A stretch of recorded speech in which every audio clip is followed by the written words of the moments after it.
teachers, students, and parents of Bridge Public School. As the kingdom's 53rd Prime Minister, I am truly honored to be invited by my alma mater to stand here and share some thoughts on education. A middle-aged man, similar in stature to a class teacher, appearing somewhat portly, stood at the podium in the center of the grand hall and greeted the teachers and parents below. As someone who spent my entire adolescence at Bridge Public School and completed my education at Bridge University, it might be a bit offensive to my former teachers, but I must admit that Bridge Public School is not the top school in the capital city. However, the significance of education to a person is not just about acquiring knowledge in school.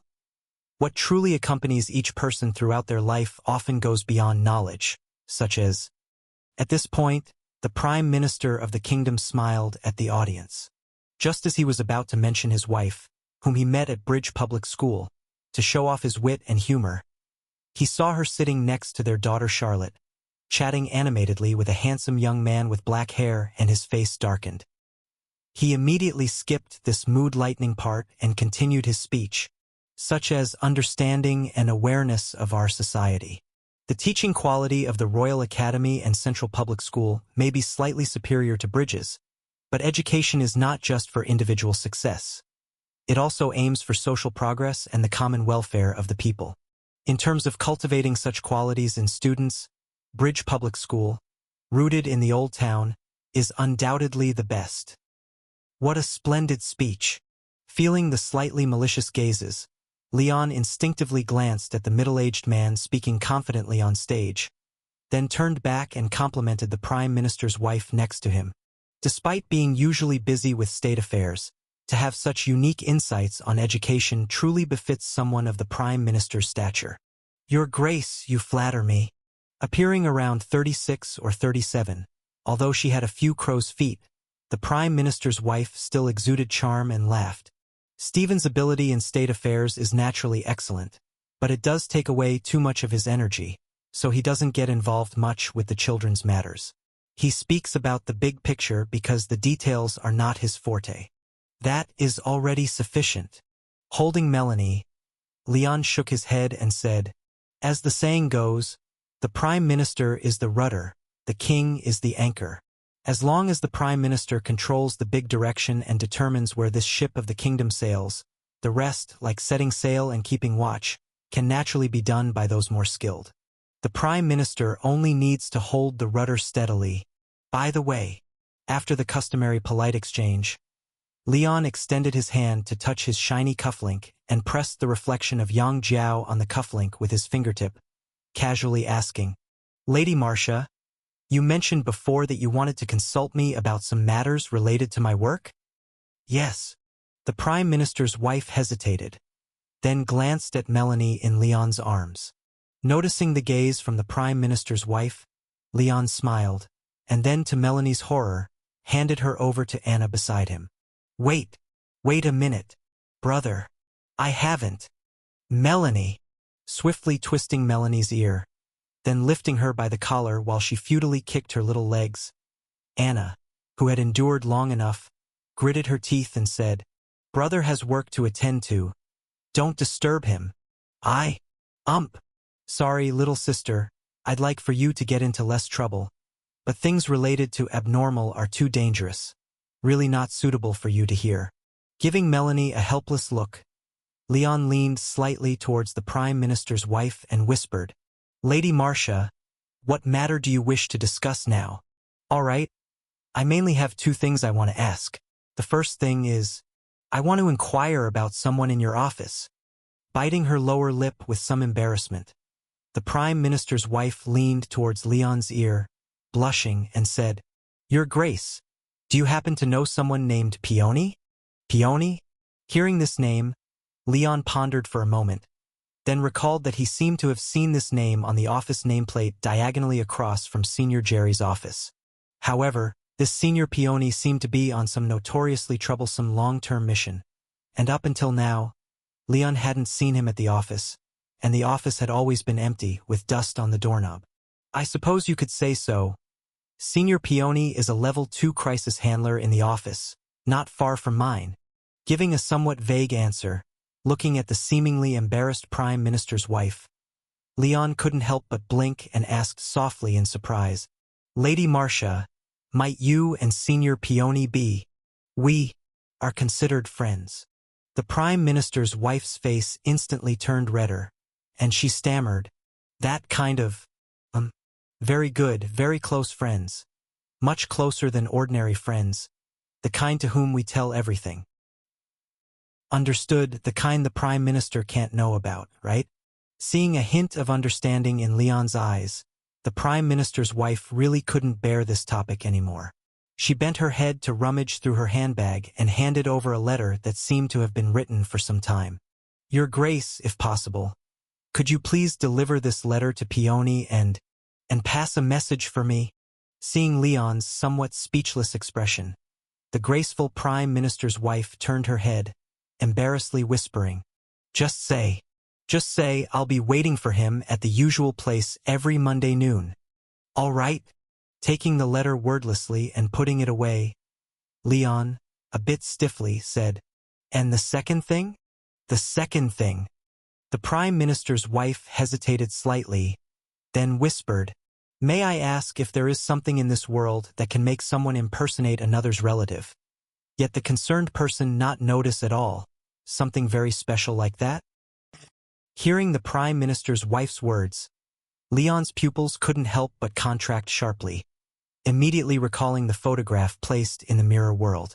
Such an anomalous object indeed existed, and currently, the most well-known example of the highest hierarchy of this category was created by the Aquarius director using the blood and flesh of the god of enlightenment, with Anna's longing for family as the introduction, resulting in the anomalous object What If, which just happened to be in his possession. "Lady Marcia, why do you ask?" Putting himself on high alert, Leon rubbed his cufflink polished like a mirror, signaling young Hindside to prepare, while maintaining a calm demeanor to ask, "Could it be you suspect someone related to you has been replaced?" Rather than replaced, it seems more like there's suddenly an additional relative out of thin air. The Prime Minister's wife reached into her embrace, took out a silver kite-shaped bird pendant, and softly explained, "This is something Peony gave me, saying it could release me from the effects of those things in your work content once. And when my niece visited a while back, it suddenly activated once." Leon squinted slightly upon hearing.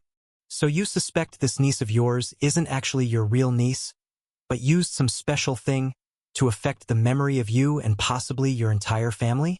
"Yes."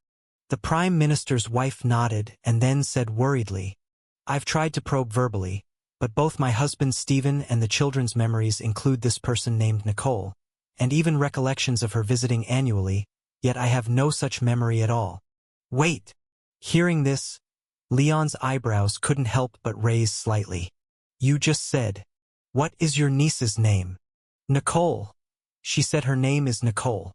Nicole, that female reporter from the Sun News, a level 1 cleaner at the Gemini Subbureau, the Aquarius director's plant left in the capital city? After asking a few more questions about the details and confirming that the Nicole the Prime Minister's wife mentioned was indeed the reporter he knew, Leon couldn't help but narrow his eyes, habitually speculating about her ability. He remembered when he was undercover in the Rebels, she was the daughter of the old Owen couple, but now she had become the niece of the Prime Minister's wife. These two identities were obviously conflicting, yet the memories of the people involved seemed accurate. So if he guessed correctly, she should have an anomalous object that could intervene in other people's memories, forcibly becoming a family member. Judging by the effect of this object, it was estimated to be one of the unsuccessful experiments by the Aquarius director before creating, if only, unable to completely replace a person, only forcibly adding the identity of a target relative. Given its practicality, it was left to her. Tiske, hands that can touch anything, a yang wei that eliminates presence and provides sole vision, and an unknown anomalous object that forcibly adds a family identity. If thought carefully, these abilities were simply those of a born spy. After silently noting down these important pieces of intelligence, Leon did not fully trust the Prime Minister's wife's words. Instead, he looked into her eyes and asked seriously, "Madame Marcia, such an important matter. Shouldn't you have come to our bureau at the first opportunity?" If you hadn't met me today, were you planning to keep pretending you didn't know anything? I can't go to your bureau. The Prime Minister's wife bit her lower lip upon hearing this, speaking with eyes full of shame. Back when I met with Peony, during an encounter, someone discovered us. If I go to your bureau again, he'll reveal my affairs with Peony. The reason I could avoid the repercussions this time was because Peony gave me a token of a gift. I couldn't discuss it with Steven. Furthermore, she also noticed something amiss when I was probing Nicole. Nicole asked me to meet and said she only wanted a convenient identity for her work, that she wouldn't harm me or my family, and that I should keep my mouth shut and say nothing, or else she would. Understood. Hearing this, Leon could not help but have a bad impression of that female reporter, furrowing his brows and saying, "You were personally threatened by her, right? That if you dared to speak out, she'd harm you or your family?" No. The Prime Minister's wife shook her head awkwardly and said, "She said if I exposed her identity, she would reveal my secret meetings with Earl Owen and the Marquis of Roon." 6. Feeling too exasperated to comment on the overly chaotic private life of the Prime Minister's wife, Leon was stunned into silence. After a while, he promised expressionlessly, "I will investigate this matter as soon as possible, but during my investigation, our previous conversations must remain confidential, and not even the Prime Minister should be informed. Also, do not contact that Nicole recklessly." Understood. Seeing Leon give a definitive answer, the Prime Minister's wife couldn't help but feel delighted, smoothing her skirt with a hopeful expression. I have one more question. Recently, Peony. Shoo. Silence. Not wanting to further involve himself with the lady's private life, Leon turned to see the Prime Minister walking towards them after finishing his speech on stage. He took the initiative to stand up and greet him. "Prime Minister, we meet again. So it's you, Duke."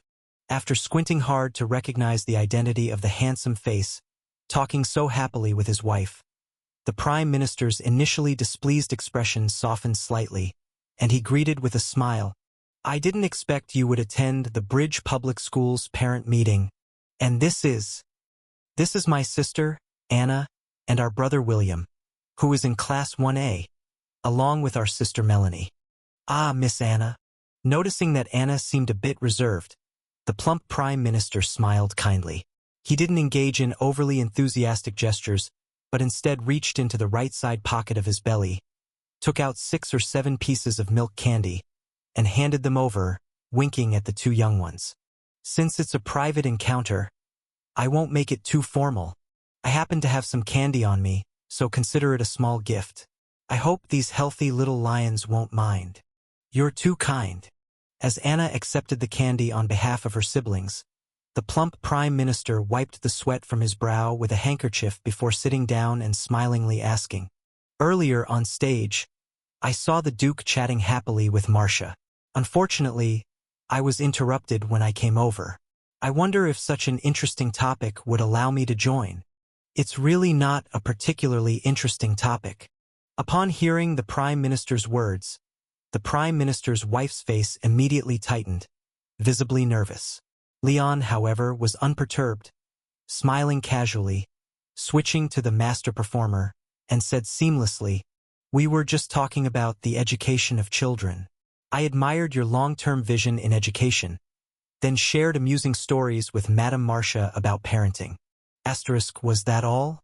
You look quite handsome, have outstanding charisma, and are young yet hold a high position, just the type Marcia likes. Did she not try to do anything to you?" After staring into Leon's eyes for a moment, the Prime Minister observed that his gaze and expression were completely natural, not at all like someone telling lies. Half of his concern eased. However, when he turned and saw his wife's relieved expression, his eyes narrowed slightly again.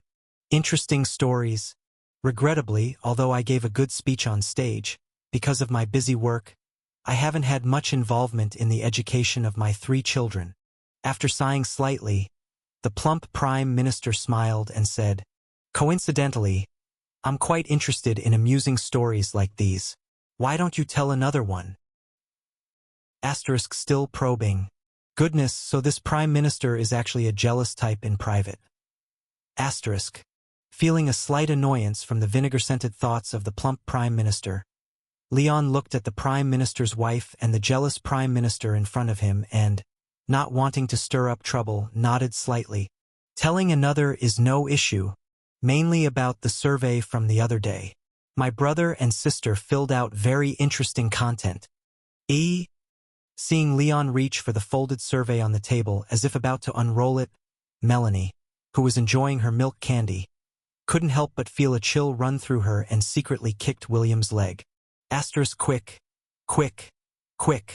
It's your turn. Now. Asterisk sigh. Such a hassle. Asterisk glancing at his soiled pants after being kicked. William swallowed the milk candy that was still in his mouth and jumped down from the chair. Amid the surprised looks from the grown-ups, he took out a small ring made of fabric strips and grass leaves and slipped it on the chubby little finger of the Prime Minister's youngest daughter unceremoniously. Asterisk. Marry me? Seeing the little ring on her finger, Charlotte, also enjoying her candy, happily laughed. Without any hesitation, she hugged William tightly and gave him a big, sticky, candy-sweet kiss on his cheek. Yes, were kids these days always this mature? As they watched William and Charlotte decide their lifelong commitments in just 2 sentences and then whisper something to each other while hugging, the adults from both families were momentarily dumbfounded. After a short while, it was Anna, who was the most familiar with how to manage children, who reacted first. She bit her lip and tried to speak gently. William, what are you doing? I'm proposing, and I succeeded. Using a handkerchief to remove the sticky candy from his face and then returning it to his small wife, William said earnestly, We've agreed on a plan. Once we graduate, we'll get married. Then, the first child should be a boy, the second a girl, and the third ideally twins, one of each. Ahem. Let's talk about that later. Observing the increasingly peculiar expressions of the plump Prime Minister and his wife, Leon coughed awkwardly, pulled his cabbage-stealing brother back, and then said with some embarrassment, William, he's always liked to imitate adults. These 2 kids might not even know what marriage really is, so there's no need to take it too seriously. That's not true. Charlotte knows what marriage is. After casting a displeased glance at Leon for dragging her husband away, the Prime Minister's youngest daughter pouted. It's about being together forever, eating and sleeping and playing without separation, and then having lots of little babies when we grow up, and growing up with them, and resource exchange too. William, who was being scolded by Anna while she tugged his ear, turned his head to add, like when your dad needs support from the military department and wants my brother and the Ryan family to nod, he can offer some positions in exchange, like giving me a seat on the county council. William. Hearing her brother's words, Anna was astonished. How do you know about these things? I never even mentioned it. I heard it from Mr. Logan. William replied calmly. During last week's history quiz, Melanie copied someone else's answers, including the name, and was afraid she'd get called to the office. So, she used her allowance to hire me to accompany her to Mr. Logan's office to steal the test papers. When I climbed through the window on her shoulders, Mr. Logan was in the tea room chatting with the homeroom teacher of grade 2. While they were discussing which first-year students had more complicated backgrounds, they mentioned a bit about my big brother. Ah, you're betraying me again. Melanie shivered as William revealed another critical secret. She quickly jumped down from her chair and hugged Leon's leg in fear of Anna's impending reprimand. However, at this moment, the adults were no longer concerned about her cheating incident. They all gazed at the mature-seeming William with eyes full of surprise. This brother of yours certainly is exceptionally gifted. For William, who was seemingly unlikely to inherit the Duke's title, the plump Prime Minister initially only glanced at him without much consideration, but now he felt a bit amazed. At his age, the Prime Minister couldn't even play in the mud nicely, let alone talk of exchanging interests or seats on a county council. This child was undoubtedly a rare genius, Moreover, with the Duke of Lionheart engaged to Princess Veronica, there was a good chance that the Duke would step down early from his position. With William as an ally, he might have a chance to vie for the Duke's position. At that moment, the Montiel family would not only be connected by marriage to the new Duke of Lionheart, but also have ties to the princess and even the Queen's husband, which would significantly enhance their influence. Even if the Prime Minister's term ended and he stepped down, the Montiel family would still be a significant force to reckon with, and the price to pay for such advantages was merely his youngest daughter's happiness. Especially since she seemed to feel quite happy about it? Looking at his candy-licking daughter with a happy expression and then at the chubby-faced but articulate and intelligent William, the plump Prime Minister pondered for a moment, then cheerfully said to Leon, "Duke, although this is just a child's commitment, it doesn't necessarily have to be treated as a joke. Your brother is remarkably talented and will surely achieve great things, and I can see that Charlotte indeed likes him. So if you are interested, why not let the kids continue playing like this? In the future, if it's not suitable, it would naturally just be childhood fun and wouldn't affect the friendship between our families. If they get along well and strengthen the family ties, that's even better. What do you think? I think. I'm a bit confused. Seeing the plump Prime Minister's words, half joking yet implying that he was considering letting his daughter marry over, Leon hesitated a bit, then gazed at William in Anna's arms. Brother, agree to it. Receiving Leon's probing gaze, William said leisurely, I heard Mr. Logan and them say that the Ryan family has encountered many issues. You are quite troubled and need someone to lend a hand. Charlotte's dad happens to have that capability. And it's not just you, brother. To achieve my dreams, I too need support. By agreeing to this, Charlotte's dad gets external reinforcements. He can secure the Prime Minister's position for longer. You can solve your immediate troubles, Charlotte can be happy, and I can have the support to realize my dreams. What is there to hesitate over such a win-win situation? This child truly is remarkable. Seeing William calmly express his thoughts, analyzing the primary pros and cons in just a few sentences, the Prime Minister's eyes again lit up with admiration for his future son-in-law, who was still in elementary school. Although William's words seeming overly focused on interests might not appeal to most fathers, the Prime Minister, being the biggest political broker in the kingdom, regularly mediated between parties, utilizing his influence to push political agendas and achieve agreements. This somewhat mercenary way of communication was practically routine for him before and after every meeting, something he was intimately familiar with. For one of his most crucial abilities developed over decades in politics to manifest in a child was a delightful surprise to the Prime Minister, even evoking a curious sense of identification with William. This child is like me. This kid is really smart. After again observing the chubby-cheeked boy, the Prime Minister didn't rush Leon to answer but instead squatted down, with some effort, and patted William on the head, smiling kindly. Come, tell Uncle about your dream. Maybe Uncle can help you realize it right now. That would be awesome. I want to overthrow the royal family and become king myself. Oh, so your dream is to overthrow the royal? What? What? Looking at William in front of him, hands behind his back, with a determined light shining in the black and white clarity of his eyes, and earnestly expressing his intent to overthrow the royal family, the chubby Prime Minister felt as if 10,000 alpacas were galloping through his mind in succession. Did I hear something wrong? The Duke of Lionheart was about to marry the princess, yet his brother was claiming he was going to overthrow the royal family and become the king himself? After a few seconds of silent bewilderment, the chubby Prime Minister, his facial muscles somewhat stiff, raised his head in disbelief, looking at Leon, who awkwardly shielded his face with his hand, and with twitching lips, he confirmed, What did your brother just say he plans for the future? I plan to overthrow the royal family, become the king myself, then fight from west to east, unifying the whole world. After repeating his dream, William pulled out a folded notebook from his chest pocket, opened it, and handed it to the chubby Prime Minister, whose eyes were full of bewilderment. Then, with a serious expression, he began to sell his grand plan for world unification. Father-in-law, after we overthrow the royal family and unite the kingdom, we can ally with the Cole region's great nobles of Hyzen. cut off their coal supply to the northern kingdom. Ambush, use reparations to buy seafood from the kingdom of Sao. Form an alliance with the Thousand Sails maritime country. Seize the mines of the kingdom of Thunderstorm. Exchange technology with the Kralik kingdom. Suppress the kingdom of Morna. Hitch the war chariot. Join forces to destroy the kingdom of Orlison. Annex the grain-producing region. Am I still not awake?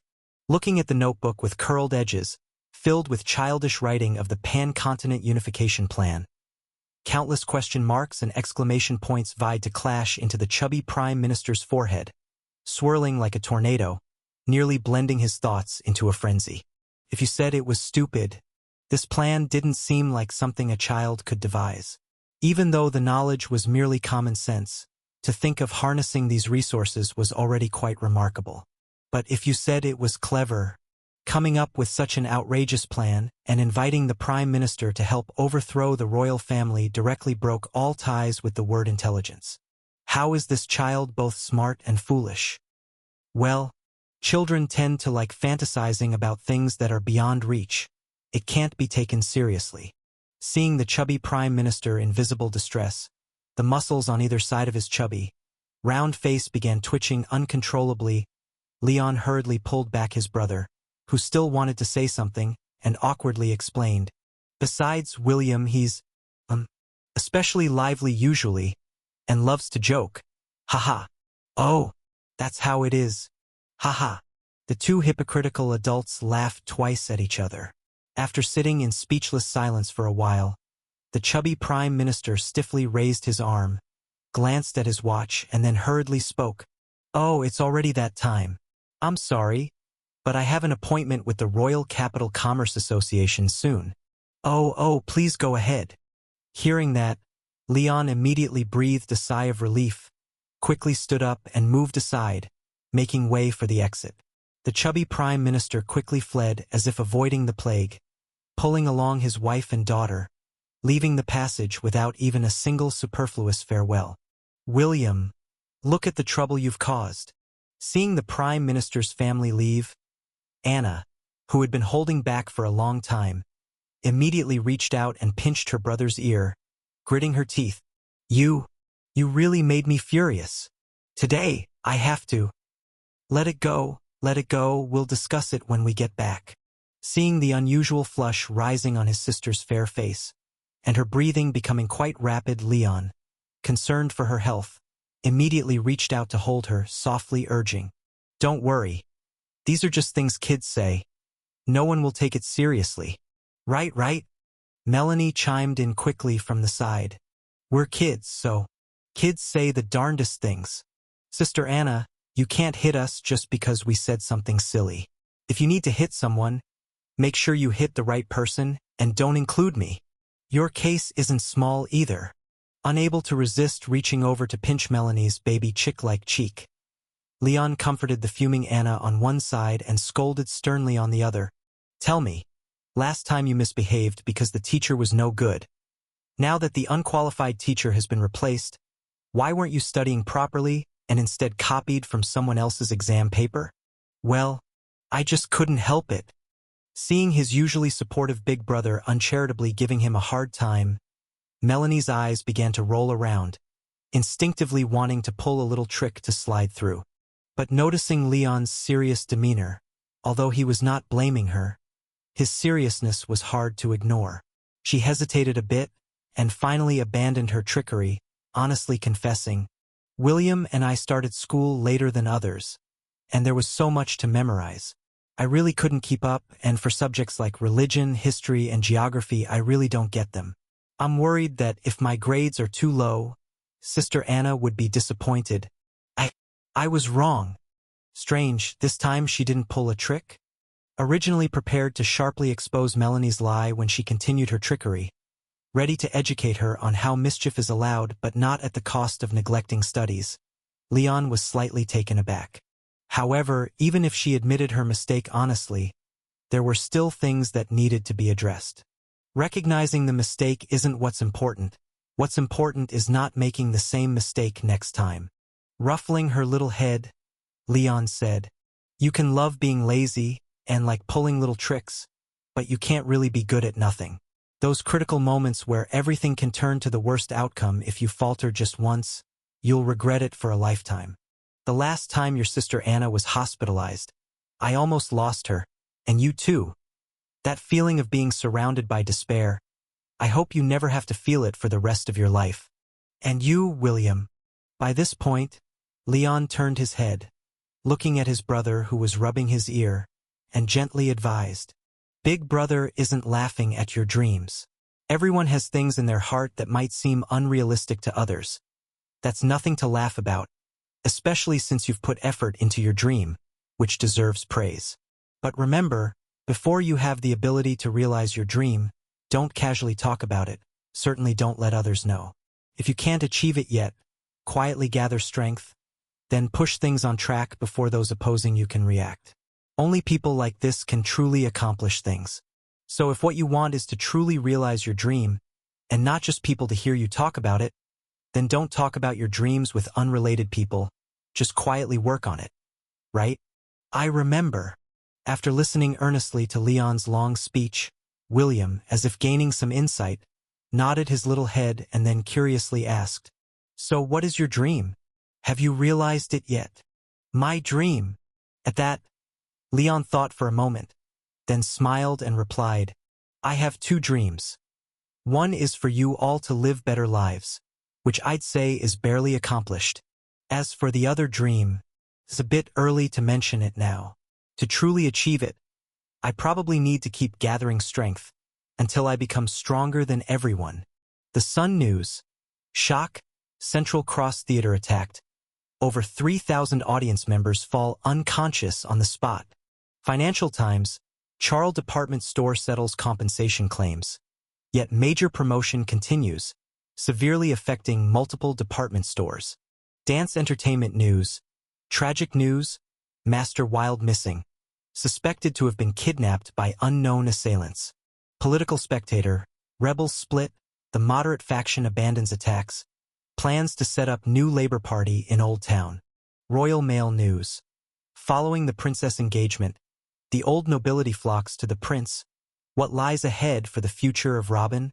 After finishing the stack of newspapers and magazines delivered that morning, the red-haired director blinked in surprise, finding the headlines peculiar but unable to pinpoint why.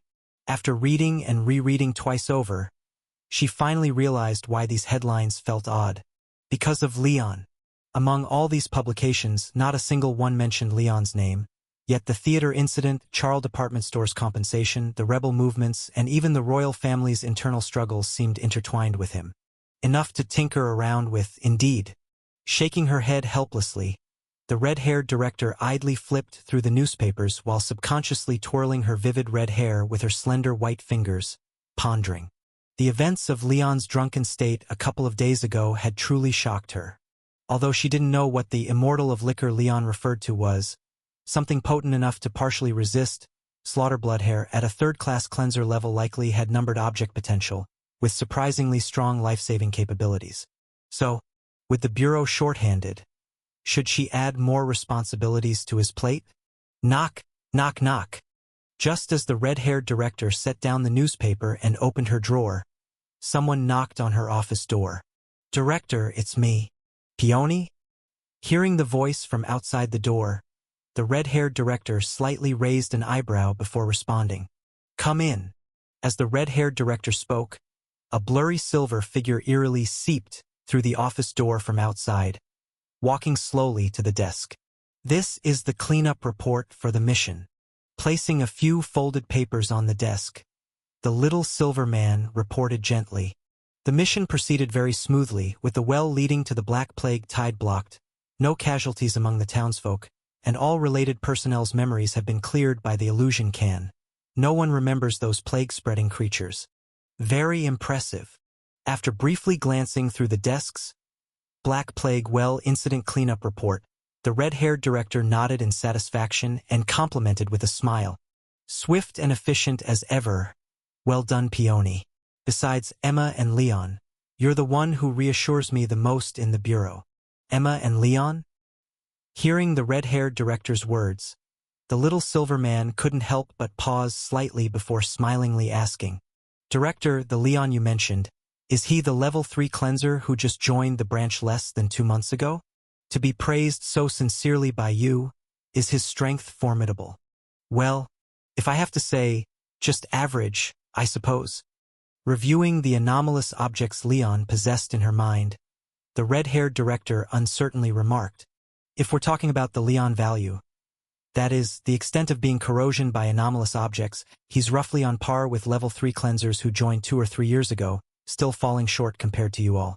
But he has a clear mind and diverse methods, seemingly able to handle any situation and complete tasks with extra accomplishments. Overall, most of the time, he gives a reliable impression." After giving Leon quite a high evaluation, the red-haired director glanced at the thoughtful little silver man, then added with a smile, "Peony, how about it? Interested in meeting Leon and maybe taking him to your Heartache Land to see if he can solve your issue?" "Well, maybe not." Emanating a faint silver glow obscuring his face, the individual sighed and shook his head. "Director, it's not that I don't trust your judgment, but no matter how exceptional he is, he's only been a level 3 cleanser at the branch for a short period. And as for the Mavis Silver Mine, even you and Miss Emma couldn't solve it, so what can he do? Besides, as you know, every return to Mavis Silver Mine means sigh. Unless absolutely sure, I really don't want to go back there, sorry." "No problem. I just suddenly thought of him and casually suggested. Whether or not to ask for his help is entirely up to you." Rejected, the red-haired director remained unfazed, responding cheerfully, "But Peony, don't underestimate Leon due to his lack of seniority. Without him, I might not have managed to overthrow the Aquarius director. The secrets on Little Lion probably exceed even yours. So, I still recommend, if you have no other solutions, consider taking him to the silver mine. If Leon doesn't succeed, you merely suffer a little, but if he does, your future will be much easier." I'll think it over." "No hurry. Take your time to consider." As the red-haired director spoke, she flipped through the stack of press on the desk. When her gaze momentarily paused on the advert for Ami Liquors Couple Wine Big Sale, manufacturer rewarding customers, couple combo 40% off, she instinctively folded the magazine page, then handed over another booklet that had been underneath. "The Silver Mine issue can wait, but this matter is more urgent. Take a look at this first." Curiously receiving the booklet, the little silver man read the title on the first page aloud. "Sky Clipper Timetable, Kralik Kingdom Sniffers, Private Cabin, Private Ship. Director, is this my next mission?" "It's not just your next mission. It's a mission for both you and Leon. Leon discovered some very dangerous situations. Without a bit of intervention, the kingdom may face an extremely gruesome war in the future." Correcting the little silver man Peony's assumption and emphasizing the mission's significance, the red-haired director seriously stated, "My initial plan was to have Emma accompany him, but Emma's off clearing Scales Gold Sex gatherings, Jerry's friends are ineffective aboard the Sky Clipper, and Tom's dice effect is unstable, so all things considered, you're the most suitable. Peony, those Kralik Kingdom sniffers will arrive at the boarding tower in 3 days. I need you to collaborate with Leon, meddle with the documents those sniffers hold, and modify their memories. Finally, failure is not an option for this mission. It must succeed. That's what the director told me." After recounting the words of the red-haired director, the man shimmering with silver light smiled gently, then said to the astonished Leon in front of him, "So this mission will be led by you. Ultimately, how to execute it is up to you to decide. My main responsibility is to ensure your safety and resolve any troubles that you find inconvenient." "You're too kind, Senior." Leon, who never expected that Senior Peony, rumored to have an affair with the Prime Minister's wife, could be so agreeable, quickly waved his hands politely in response. He always believed in treating others with even greater respect if they treated him well. "The reason the director arranged it this way is probably because I've been working on this matter. I'm already familiar with the 2 anomalous object holders responsible for memory eradication and modification, that's all. I haven't been with the Virgo branch for long. I'm still trying to get familiar with the department's dealings. If there are any problems in future tasks, I hope you will point them out for me. This newbie, who on his first investigation mission ended up involving the deaths of hundreds of nobles, slapped Prince Joshua several times, spat in his face publicly, and even mocked the Scorpio director in the central office, reportedly outrageously arrogant, is actually so polite in private? Also surprised by Leon's demeanor, Peony, aglow with a silvery shine all over, was taken aback for a moment, then smiled even more warmly. "You're too modest." Recalling the red-haired director's evaluation of Leon, the little silver man said warmly, with a slightly metallic and magnetic voice, "When the director isn't drinking, her decisions have always been right. Since she chose you to lead the task, there must be no mistake. When we depart on the mission tomorrow, anything you need me to do, just let me know, and I'll put forth my utmost effort." Ah well, every senior in the department is indeed a good person. With a bit of self-evasive suspicion, Leon patted the sheep's head, confirming that the little silver man's words were sincere, then looked at him more kindly. The seniors in the Virgo branch were genuinely kind, whether it was Senior Emma, who taught him how to ensure safety, Senior Jerry, who gave him plenty of good things and accompanied him on adventures to the central office, or Senior Peony, who was quite dazzling but had a very gentle character. All were very caring towards him. Although each senior had their little quirks, like Senior Jerry's kleptomania and Senior Peony's private life, compared to them, oh right, thinking about it, Leon suddenly clapped his forehead, then reached out to rub the shiny cufflink, pulled out the envelope given by the Prime Minister's wife, handed it to the little silver man before him, and explained, "Senior Peony, this is... The scent is like a fragrant yet slightly spicy bay leaf. Marcia. It's Marcia, isn't it?" Excitedly taking the perfume-scented envelope, smelling it gently under his nose, a strangely soft and sweet expression appeared on the metallic face of the little silver man, his eyes even showing a slight hint of moisture. "I didn't expect that she still remembers me. Wow, who would have thought that Senior Peony would be a hopeless romantic?" Seeing the exaggerated display of the little silver man, Leon was momentarily stunned, then recalled the situation with the lady, and faintly felt that this kind-hearted, love-sick senior deserved better. And just as Leon was pondering whether to disclose a little about the Prime Minister's situation, so Senior Peony could weigh it on his own, the little silver man opposite didn't rush to open the letter, but instead gently caressed the flowery signature on the envelope with his silver-glowing fingers and recalled, "When I was caught in a tryst with her cousin, I thought she would ignore me forever, but she eventually forgave me.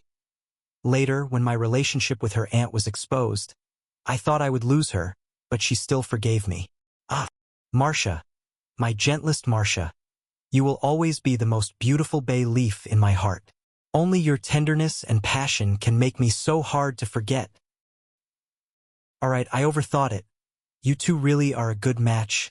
By the way, is there only Marcia's letter?"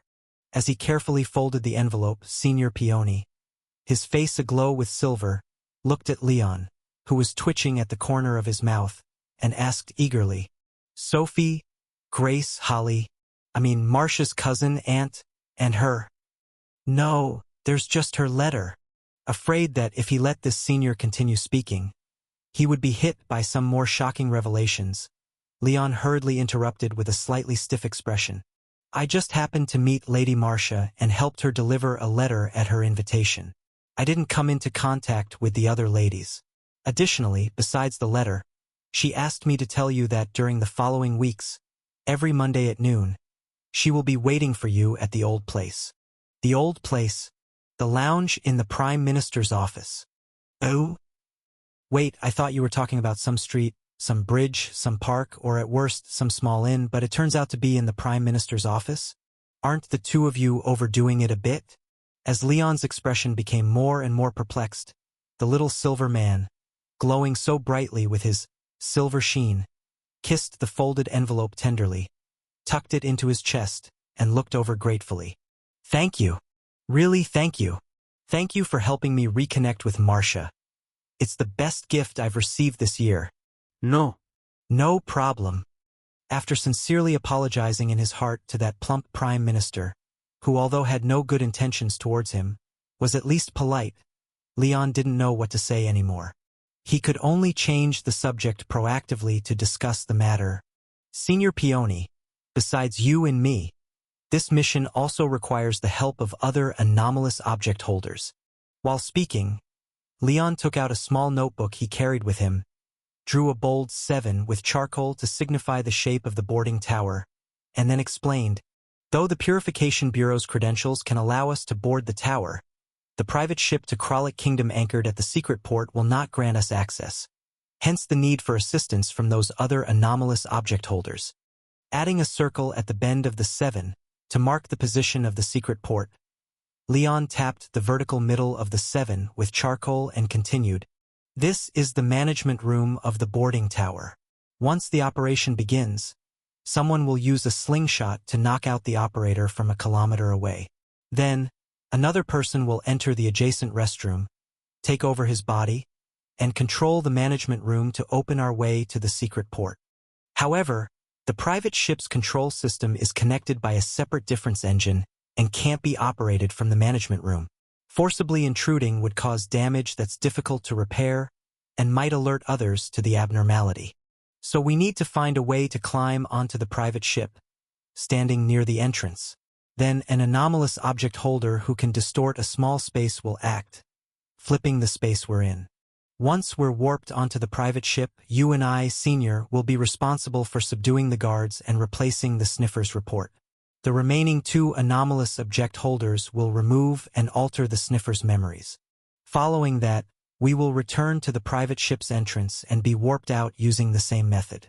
Finally, we'll return to the management room, alter the operator's memory, and disguise it as if nothing happened, then withdraw from the boarding tower smoothly, completing the mission. Senior, do you have any questions?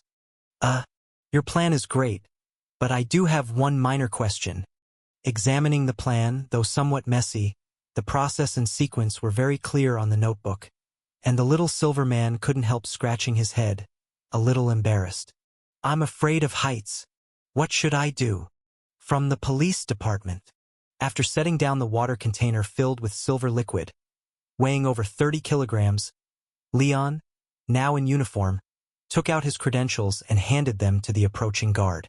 As the tower guard, clad in a heavy tactical vest brimming with ratchets and rivets and wielding a large-caliber nail gun, began to meticulously examine his ID, Leon spoke sternly. We have just received a report that due to recent internal divisions among the rebels, the radical faction might take desperate measures and directly assault the boarding tower to provoke a conflict between the kingdom and the Kralik Kingdom. Although there are no abnormalities at present, it is highly possible that some rebels have already infiltrated. To prevent a diplomatic incident, we need to board the tower immediately to inspect suspicious individuals who are potentially radical rebels. Could someone really be planning to attack the boarding tower? Hearing Leon's words, the guard examining the credentials couldn't help but tense up. His fingers reflexively hovered over the safety of the nail gun, and from the breathing aperture on the side of his helmet, the soft hiss of steam rushing through a manually opened valve echoed down the pipe. I haven't received any instructions yet. The obviously anxious guard immediately retreated and called over the squad leader of the guards. After rechecking the credentials, the guard squad leader responded in a muffled voice through the helmet's breathing aperture. We belong to the military department and are not under the police department's jurisdiction, unless we receive orders from Ambassador Croak and assistance directives from the police department. Take a good look at the credentials. Interrupting the guard squad leader, Leon said impatiently, look at my last name, and after seeing it, decide whether you want to wait for orders. Last name? The guard squad leader was slightly taken aback.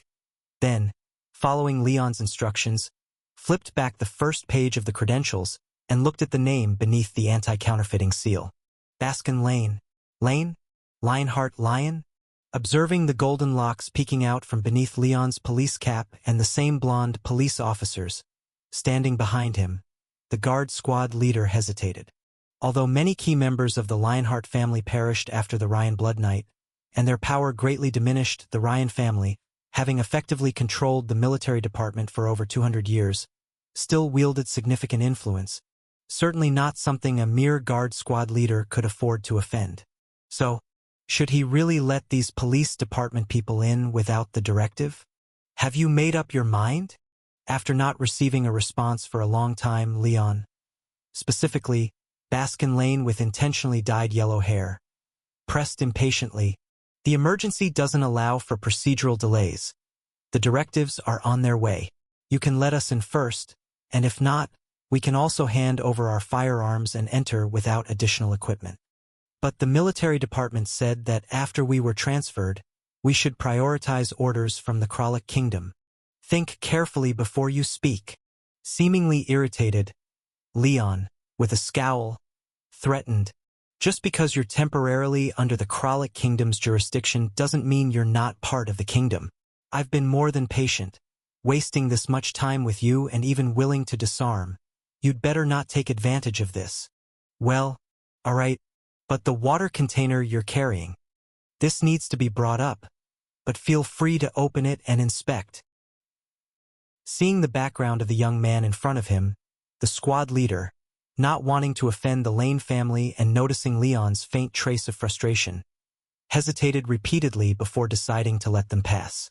However, before allowing Leon and his team through, he diligently verified each person's credentials and even opened the water container they carried to ensure there weren't any liquid explosives before begrudgingly granting passage. They really managed to infiltrate just like that.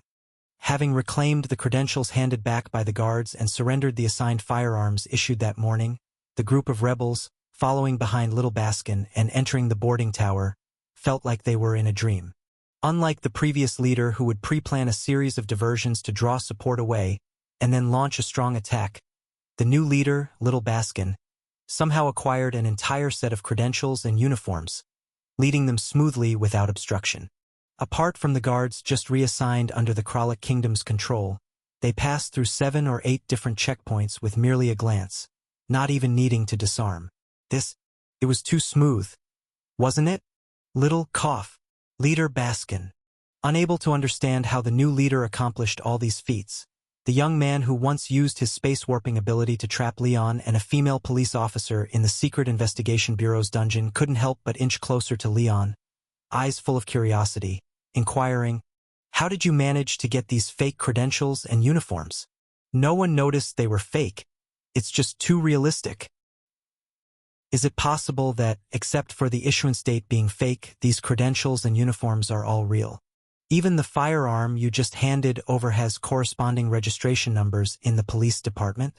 If it weren't for not wanting to alarm the people of the Kralik Kingdom, leading them to temporarily bolster the boarding tower's defense, even the joint investigation order between the military and the Kralik Kingdom could have been personally signed by Ambassador Croak. Got them through a police department friend. Coincidentally, there was an excess inventory at their bureau, so although the contents are pretty fake, the material is genuinely similar. After providing a half-true response, Leon, directly backed by the Purification Bureau for officially handling private matters, quietly adjusted his badge, switching to the usurper mode, which significantly enhanced concealment and efficiency in illicit activities, then addressed everyone. Let's go over the process one last time before the operation. First, Luke will prepare in the restroom near the control room. Once the operator is knocked out by a slingshot, gain control of his body to open the path to the secret port for us. Then we board the secret port, climb onto the private boats used by the sniffers, and once inside, Paul will use his spatial ability to transport everyone inside. After subduing the sniffers, Lucy and Phoebe will alter their memories. Is everyone clear? Understood. No problem. Nothing could go wrong. All right then. After receiving a no-problem response from Peony regarding the water container, Leon, having successfully infiltrated the boarding tower, led the group of rebels to ascend the climber secured by 20 steel cables, heading for the control room located at the middle section of the 7-shaped boarding tower. Meanwhile, a middle-aged man, with exhaustion from days of travel in his eyes and a few freckles adorning his cheeks, arrived at the base of the boarding tower, presenting his credentials to the guard squad leader. I am a sniffer from the Kralik Kingdom. Looking up at the airship moored at the secret port, A complex expression washed over the bloodshot eyes of the middle-aged man before he instructed coldly, "Get someone to take me to the secret port. I need to board the private vessel back to the Kralik Kingdom." There was a muffled sound, and suddenly, a small round hole the size of a fingernail appeared on the metal vent of the control room. The operator inside, who had been gazing out at the guest port, promptly collapsed at the sound. "Nice!" Viewing the situation in the control room through specially reinforced glass, Leon couldn't help but express genuine admiration. The bald female rebel, sharing the same name as William's girlfriend, while lacking in close combat skills, truly had remarkable long-range abilities. She shot from nearly 2 kilometers away, and the force was reduced to a non-lethal level. The lead pellet took almost half a minute to fly through the air, during which anything could change. Yet she seemed to predict the operator's actions. As the pellet passed through the vent, the operator inside, constantly changing positions, just happened to walk right into the pellet's path, almost as if he positioned his head under it himself and fell unconscious without a sound. Leon wondered how long it would take to level up his shooting badge to reach her skill. While pondering this, Leon used Yang Jiao to observe the operator's soul. After confirming he was utterly unconscious, he knocked on the bathroom door. "Luke, your turn." "Got it." With brief exchanges, Luke, sitting inside a bathroom stall, flipped his eyes and collapsed. The operator in the control room, however, wobbled to his feet, rubbed his head, walked over to the window, and gave a thumbs up to Leon and the others waiting below. Everything was going smoothly. Watching the previously locked climbing ladder being lowered, Leon nodded in satisfaction. He grabbed the bottle containing Senior Peony and, with a group of eager rebels, climbed the maintenance path towards the steel frame of the secret port. "Boss!" Shaking the bottle vigorously, and hearing the dissatisfied protest from inside, the burn-scarred man curiously asked, "What's in here? Why did we have to surrender our weapons, but still carry these deadweight bottles?" Hearing the burn-scarred Teague's question, Leon's mouth twitched slightly. Naturally, the bottles contained various pieces of Senior Peony. Honestly, upon learning that the little silver man had a severe fear of heights, Leon considered leaving him behind. Many areas of the boarding tower were open steel frames, and on clear days you could see the ground. A person with acrophobia would be useless and a burden. But after consulting with the red-haired director, she went to the next office to get 6 or 7 thermos bottles, dismantled the inner liners, divided Senior Peony into several parts, and stuffed him inside, insisting Leon carry them aboard. Her reasoning was that although Senior Peony feared heights, he could still function normally in the enclosed environment of the Skyclipper. He was definitely more capable than Senior Tom, who had only a 60% success rate with everything he did, and Senior Jerry, whose combat ability halved without friends to assist.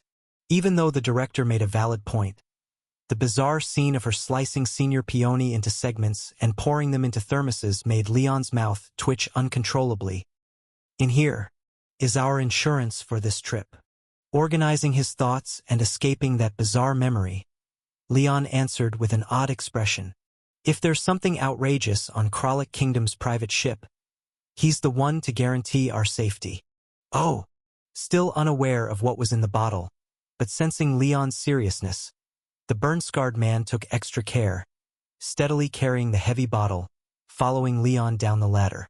Then, looking at the private ship inside the secret port, he exclaimed from the bottom of his heart, "This thing is huge." Indeed. Following the burn-scarred man's gaze, Leon glanced at the Skyclipper docked in the secret port and nodded in agreement. Unlike airplanes, which he was more familiar with, Skyclippers relied on gas bags for buoyancy, and the size of the gas bag dictated its carrying capacity. As such, they usually measured over 100 meters in length. The largest Skyclippers could even sport gigantic gas bags over 500 meters long. In terms of length, they were 10 times larger than typical passenger planes. Though the private ship before them wasn't the largest model, its gas bag still exceeded 300 meters in length. As such a massive behemoth squeezed into the city's smog-filled sky, the visual impact was unimaginable to those who hadn't witnessed it firsthand. "Let's look again later." We need to hurry now. Patting the burn-scarred man's sturdy back and urging him onward, Leon held onto the handrail against the gusts, leading the group along the steel bridge surrounding the secret port, heading toward the dirigible marked with the Kralik Kingdom's insignia. Ha! As they approached the climbing frame, the workers refueling the private ship's gas furnace stood up in surprise, puzzled at seeing several people dressed as policemen approach, asking, "Who are you? How did you get here?" Just an inspection. Showing no panic at encountering others, Leon sniffed the strong scent of grease and whale oil that lingered even in the fierce wind. He glanced up at the canvas gas bag, then pointed at the giant support frames thicker than a man's waist, sternly questioning, "Such a big problem right overhead? And none of you noticed? Did the gas bag have an issue?" Surprised by his words, the workers immediately looked up following Leon's hand. Then nothing else mattered. Modify their memories too, and Teague, you stay to move them back. Using the power of the Holy Spirit pendant, Leon attacked the workers' neural clusters, knocking them all out. He then gestured to Phoebe and Lucy, who were behind him. For the memory edit, they should believe a sudden gust forced them to retreat to the lounge for safety until it passed. All right. Having recovered somewhat, appearing just over 60, Lucy nodded, proceeding to alter the workers' memories one by one. The rest followed Leon along the climbing frame, reaching the entry hatch at the top of the private ship. The next step was the final one. If they succeeded at getting on board, everything else would naturally fall into place. As it was his turn to act, the young man with space abilities quickly stepped forward, placing the bottle at his feet, and took a deep breath to activate his power and move everyone inside. But just then, a warning suddenly came from behind him. Wait! Wait, how? The young man had no time to react before Leon, using the Holy Spirit pendant's power, grabbed him, pulling him back from the hatch. Just as he moved, the pressure difference forced the over 2-meter-wide hatch to pop open, sending the bottle flying. Following this, a scarred man, cigarette in mouth and presumably out for a smoke, poked his head out of the cabin with a grin. Unfortunately, he was greeted not by fresh air but by the perplexed gazes of policemen lying on the cabin's roof. Outside, things are currently going smoothly. Looking at the charred man who had just pulled out an inhaler and was struggling but quickly passing out, Leon felt a strange expression appear on his face as he recounted the scene. An inhaler just came out with a cigarette, probably planning to rest, and conveniently opened the trapdoor for us. But, his bottle was thrown out by the open trapdoor and must have fallen to the bottom of the tower by now. Don't worry, Peony. Relax, Peony. So far, aside from the little accident with your butt, everything else has gone very smoothly. This mission will definitely be quick. After appeasing the heartbroken little silver man, Leon, to avoid any further mishaps, handed the thermos to the most robust of the scorched men, while he himself fiddled with the little piece of Yang Jiao sticking out of his cuff, checking on the situation inside the Sky Clipper. Soon, with a slight flicker of the world before his eyes, the positions of one soul flame after another were directly marked by the Black Goat's soul vision. 5 in the front cabin, probably the Sky Clipper's operations staff. 23 in the rear cabin, likely guards escorting mine specimens from their positions. The largest space, the middle cabin, holds only 11 people, and they're spread out. Judging by the Sky Clipper's structural diagram, the middle cabin is made up of many small separated rooms. The people having individual rooms on this private ship should be those sniffers. After briefly stating what he saw, Leon began to arrange the actions. A bit further ahead should be the Sky Clipper's utility cabin. Next, use our spatial ability to tuck this unconscious sniffer into the utility cabin and lock it up. Then we'll go along the corridor ahead, directly into the control zone of the front cabin, and shut all the airtight valves between the cabins to prevent the guards responsible for escort from the rear cabin from coming out. Finally, we go back to the middle cabin to find the remaining sniffers and thoroughly alter their memories. Any questions? No. Simple. If it were about campaigning or election speeches, the unruly rebels might struggle. But for infiltration, destruction, and attacking targets, these veteran criminals were nothing but skilled experts. As Leon finished speaking, except for Lucy and Phoebe, who were only responsible for modifying memories, the rest silently filed in, deftly moving towards the front cabin. Their footsteps were as quiet as cats. Immediately, in Leon's soul vision, before the souls of the rebels even reached the control zone, not 20 seconds had passed before the 5 operators lost consciousness, and the airtight valves between the Skyclippers' cabins were decisively shut. This infiltration skill level was vastly superior to his own. Having marveled at the rebels' efficiency, Leon waited for the team who returned from the front cabin to take their positions. Then he led Lucy and her sister into the Skyclippers' middle cabin, just as the alerted sniffers emerged from their rooms, only to be consecutively assailed by the Holy Spirit pendant as psychic impact, rolling their eyes as they fell unconscious. This operation was executed smoothly like flowing water. From jumping in until now it had been less than a minute, yet the entire cabin stretch of over 120 meters of the Skyclipper was under control. All key targets were successfully knocked out, prompting Leon to nod in satisfaction. While Lucy and Phoebe altered memories, he led the group into the sniffers' rooms to retrieve their sniffing records. ID 941,001. Location: Lane County and Northern Merino County, Hesperito Volcano Cluster, Ash Spine Ravine. Target: Crustal Heat Source Exploration.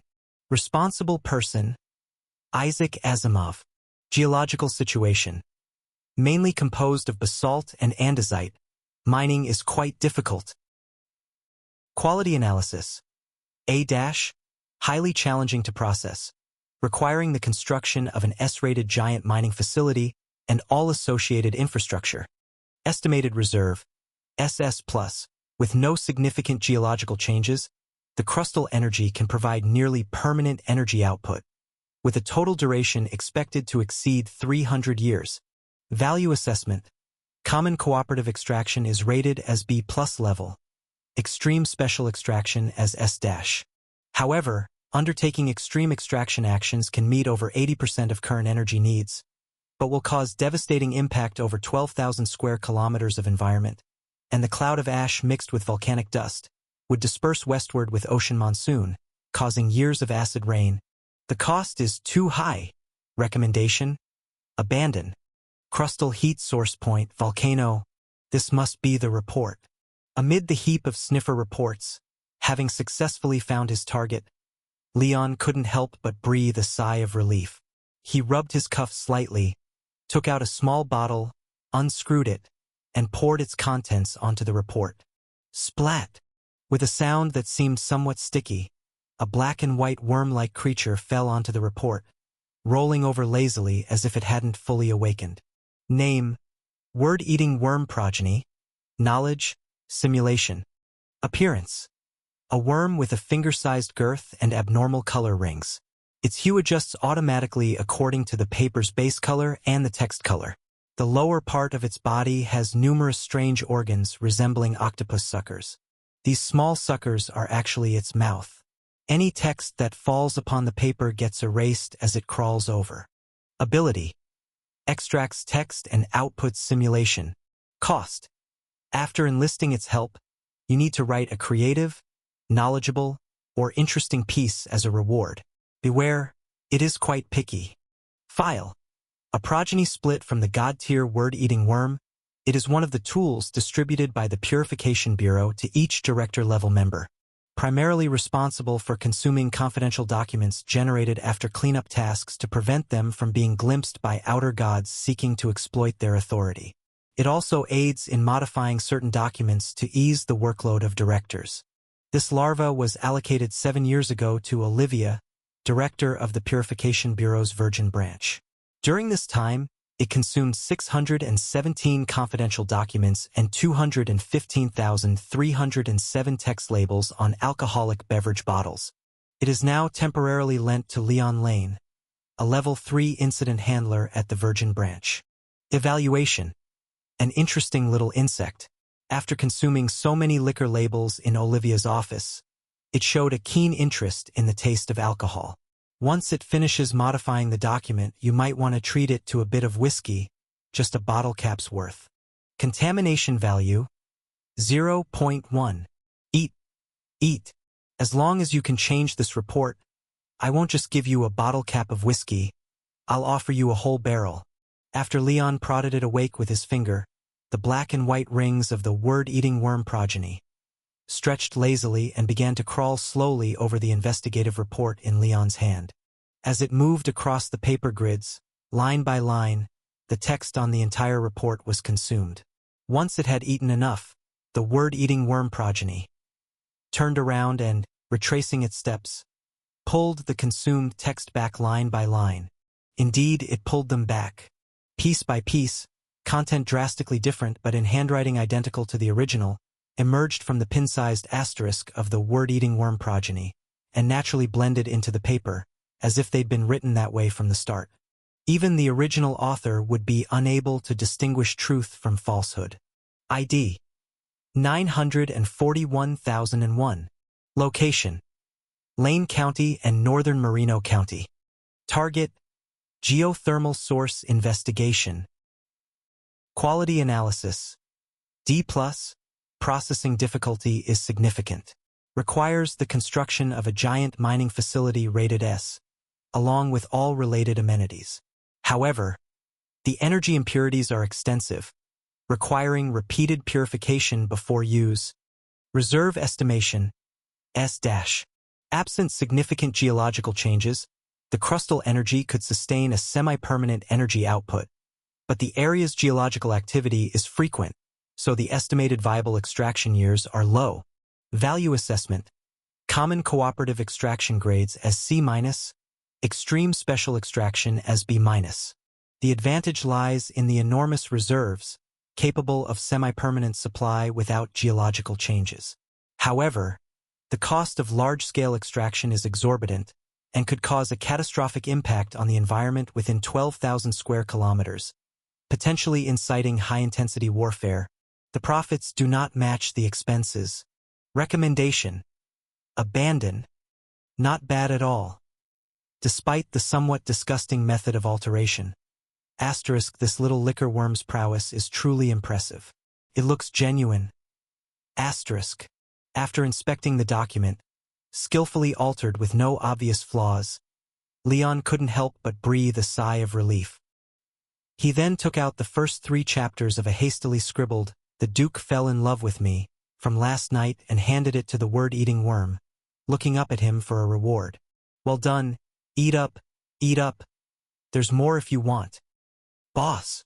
Just as Leon curiously watched the word-eating worm progeny, wondering what reaction it might have after consuming "The Duke Fell in Love with Me," a plump, middle-aged rebel squeezed in through the door, cheerfully reporting, "Lucy has already finished over there.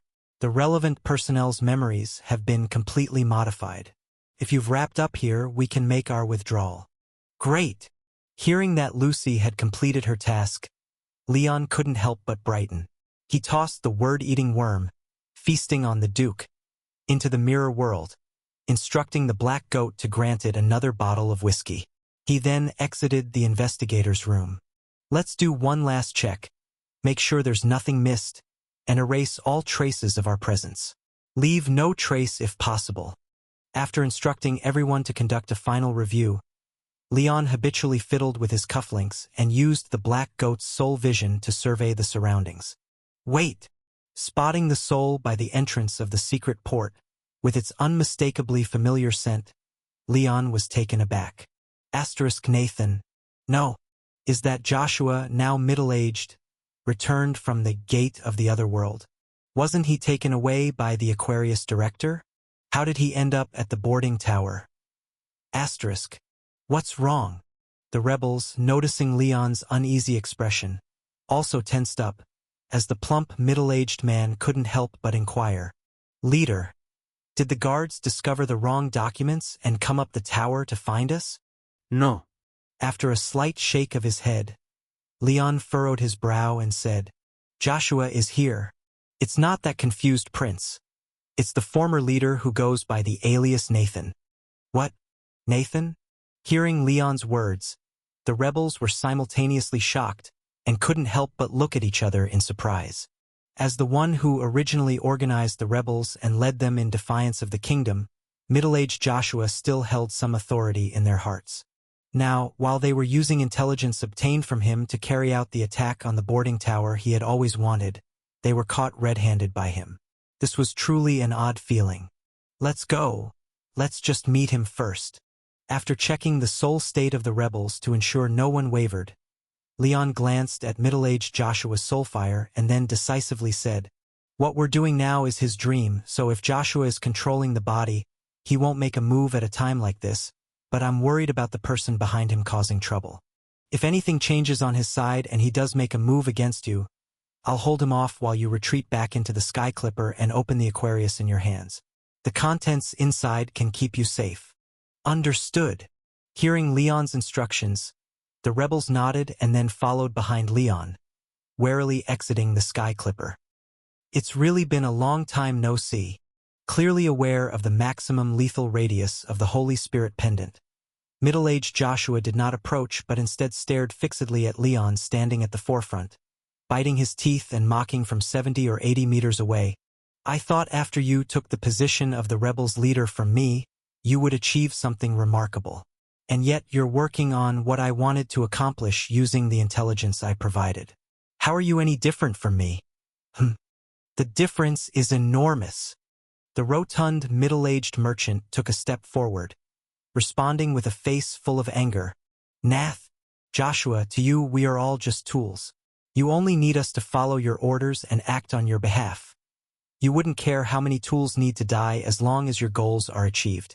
If you were leading this operation, it would be fortunate if half of us survived.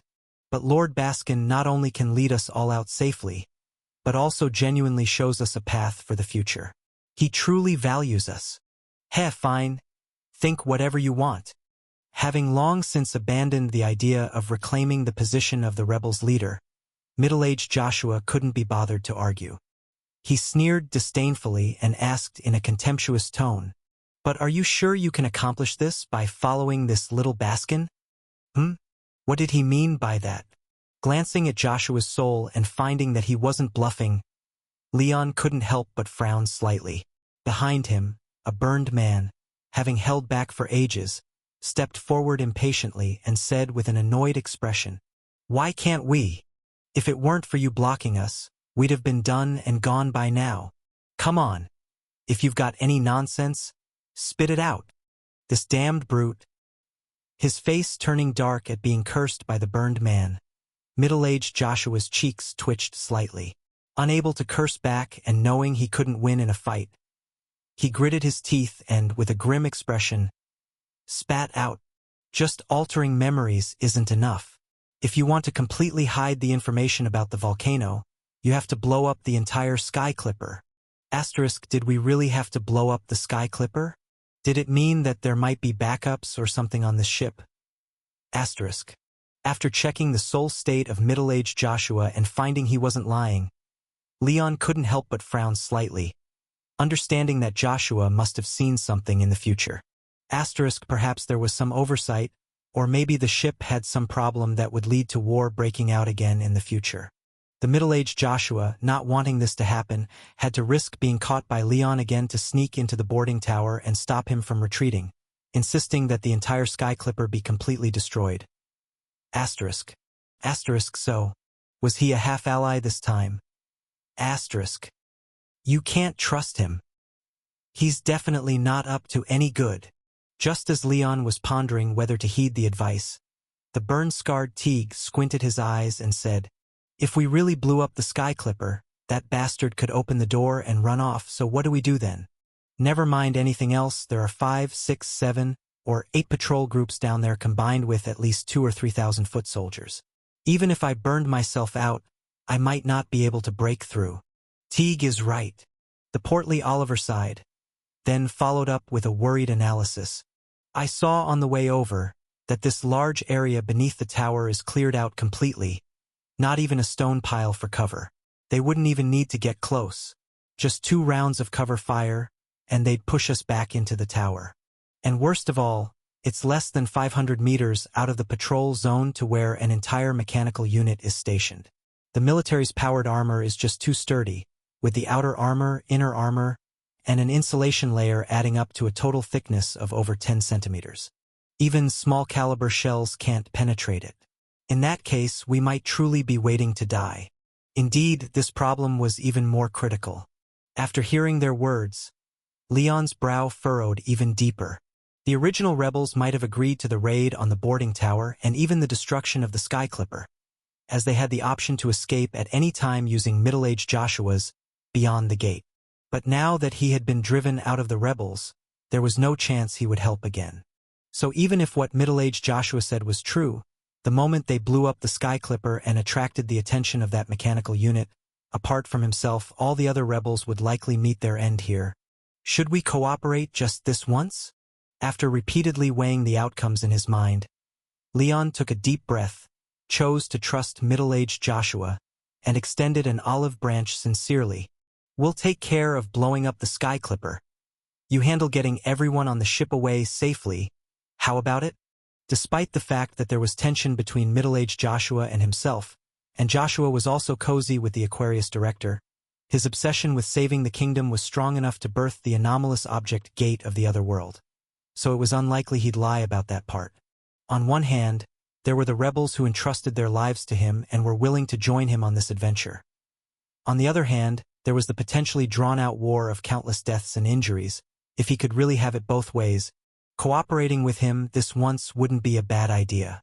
Upon realizing Leon had backed down, middle-aged Joshua smiled contentedly from 100 meters away, then abruptly withdrew the smile. Not a chance. Oh.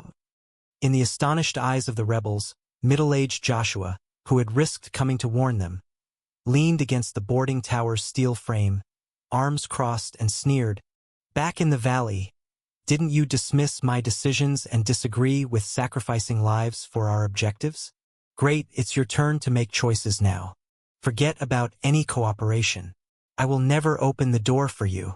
Either sacrifice them to achieve your goal, or retreat with your tail between your legs like a dog and watch the Sky Clipper return to Kralik. Choose. I want to see how well you do compared to me. Damn it. Nathan, don't go too far. Bastard. I'll take you down. Joshua's taunt completely ignited the rebels' fury. The most impulsive of them, the burn-scarred Teague, burst into flames, ready to charge and attack. Yet just then, the Holy Spirit pendant on Leon's chest flickered, and Teague, who had charged 7 or 8 meters, paused, forcibly pinned to the spot. You can't fool me. Pulling the burn-scarred man back, Leon said with a frown. Avoiding the information from getting back is one of your top priorities. You wouldn't let things go south with us over such a trivial reason and watch the Sky Clipper return to Kralik. That's true, I indeed wouldn't want that to happen. Acknowledging Leon's judgment candidly, middle-aged Joshua locked eyes with him maliciously.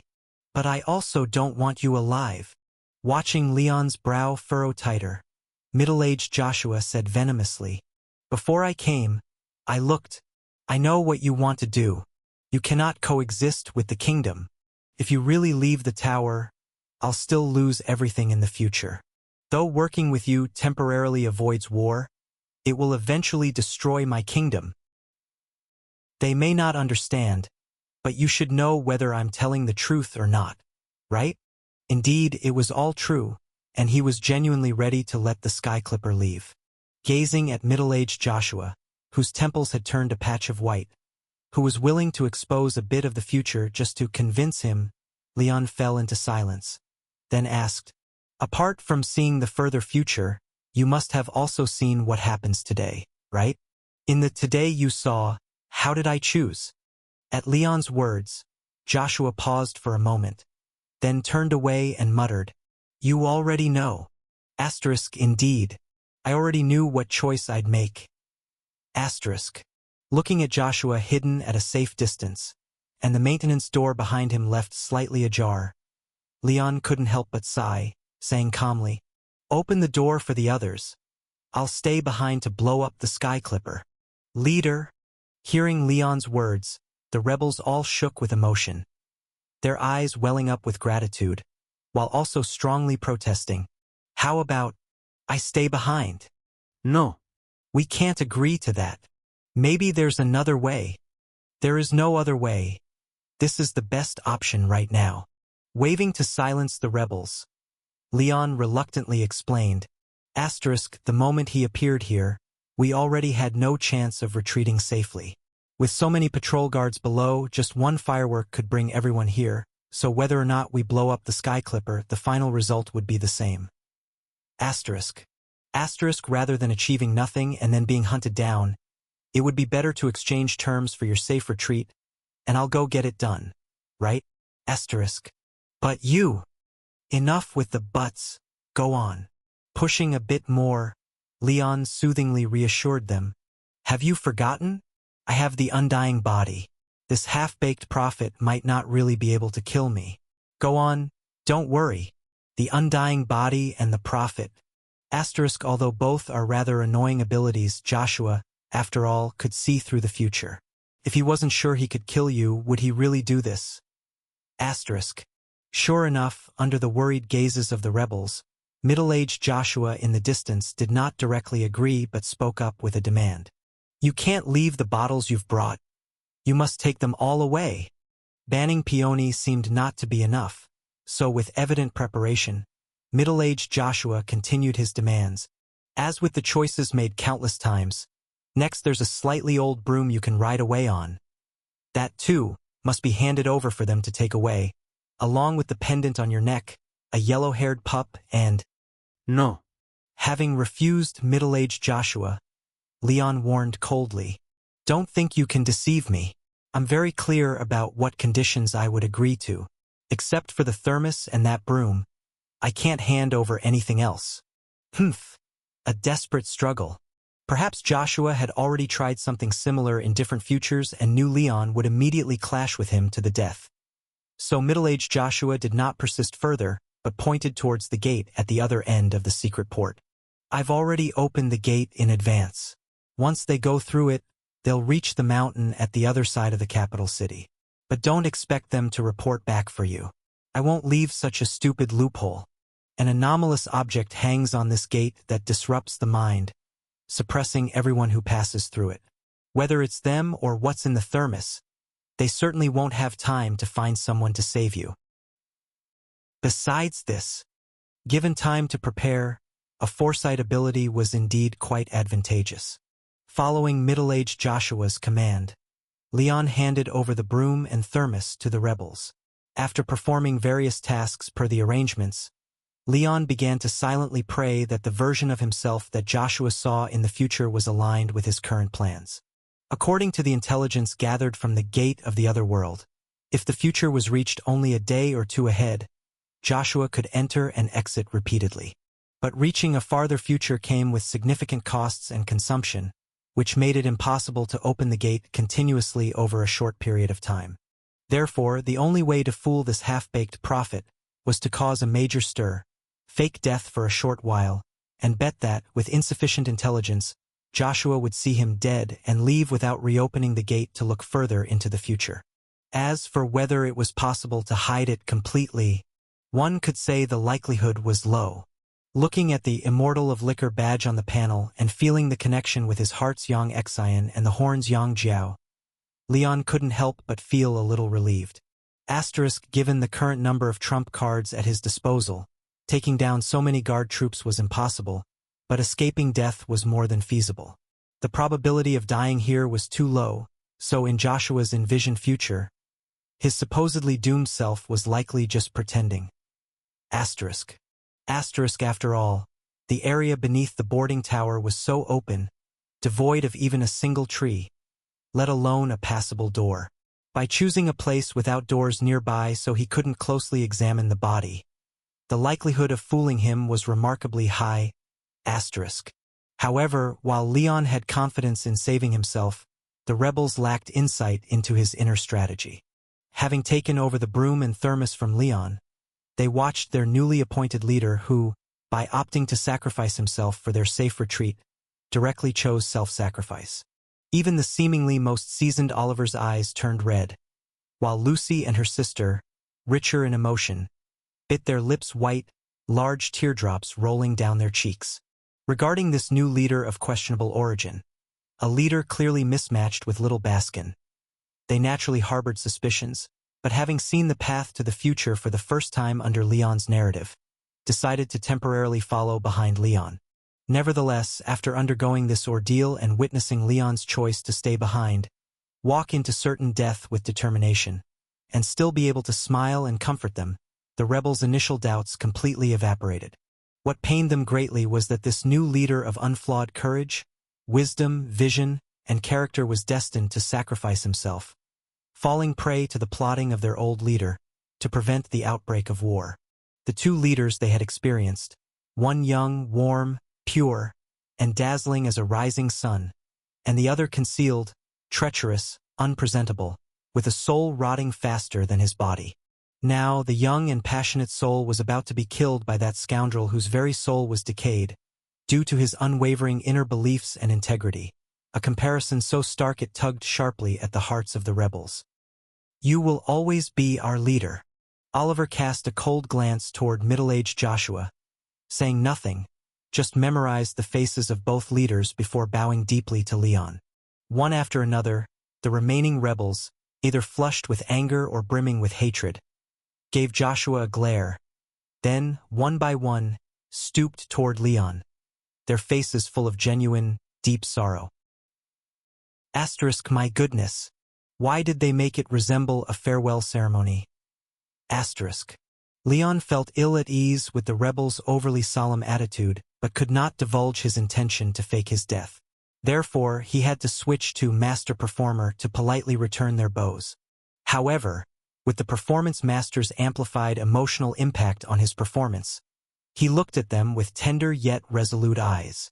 Not only did the rebels' grief deepen, even Joshua, who had pre-lived this scene, couldn't help but glance sideways, his eyes revealing a hint of a complex expression. It's a pity, but just like you, I too have no other choice.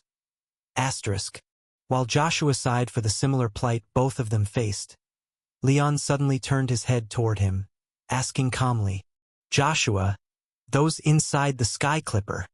"All right." Middle-aged Joshua, having already rehearsed a few times and knowing what Leon wanted to say, interrupted before Leon could finish. "The people inside the Sky Clipper don't necessarily have to die. You can let them out for these guys to take away, but they must be kept captive. They can't be allowed to make contact with the Kralik Kingdom." "Okay." Leon, brave and selfless, noble in character and willing to sacrifice, compassionate and loving, nodded and even gave Joshua a smile before re-entering the Sky Clipper. Once his figure vanished into the cabin, Joshua, under the hostile gazes of the rebels, drew a small signal gun and fired a flare into the sky with a bang. "Hurry up." Under the flare's crimson glare, Joshua urged coldly, "For his sake, I won't act against you traitors this time. But if the guards arrive and you're still here, don't blame me if you get killed." As expected, Joshua indeed hid something like fireworks or signal flares. Upon hearing the commotion and turning back, Leon caught a glimpse of the signal flare shot out by the middle-aged Joshua through the skylight of the Sky Clipper and couldn't help but let out a deep sigh. It turned out that the notion of everything going smoothly was just an illusion. With the kind of terrible luck that leads to witnessing the descent of the Holy Spirit while shopping, or encountering an out-of-control anomaly when watching a play, there was no possibility of everything going smoothly. Stability was just an accident. Misfortune was the norm. Moreover, this kind of bad luck wasn't the Purification Bureau's kind, where the higher the personal contamination value, the more likely to encounter anomalies. It was the simplest kind of misfortune where nothing went smoothly and little mishaps always happened. Shaking his head helplessly, Leon reached out to grasp the Holy Spirit pendant around his chest and began lifting one unconscious person after another, handing them over to the rebels waiting outside the Sky Clipper. After a while, when the last unconscious operator was also taken away and had entered the open beyond the gate with the rebels, confirming that Joshua hadn't played any tricks, Leon first waved goodbye to the tearful rebels and then turned back into the Sky Clipper, leaving only a resigned-to-fate silhouette for everyone. It was almost time. Leon pried open the fuel storage chamber of the Sky Clipper, took out a dozen barrels of whale oil used as fuel, and poured them along the length of the Sky Clipper, checking repeatedly to ensure nothing was missed. He then retreated to the entrance near the central cabin, taking out a box of matches meant for lighting the Black Goat cigarettes. The gas bags of the Sky Clipper were filled with highly flammable and explosive hydrogen, estimated to be over 300,000 cubic meters. Moreover, there were many unstable thunderstrike minerals stored in the stern. Next, he just needed to ignite the whale oil, let the flames spread throughout the Sky Clipper, and the entire vessel would be completely destroyed, perhaps even instantly ignited by the electrical arcs of the thunderstrike minerals, becoming a massive fireball suspended 700 meters in the air. "Could you not start the fire, please?" Just as Leon was about to act, a somewhat crisp voice of a young girl suddenly came from the metal pipe beside him. Was there someone else in the Sky Clipper? Hearing the sound, Leon's expression tightened. His right-hand pinky immediately brushed over his cufflink, resting on the protruding Yang Jiao. However, no matter how he checked, the sole vision of the Sky Clipper remained completely silent, with no sign of any soul flame. No soul? Was it an anomalous object, remote communication technology, or something like a recording device? "Where are you?"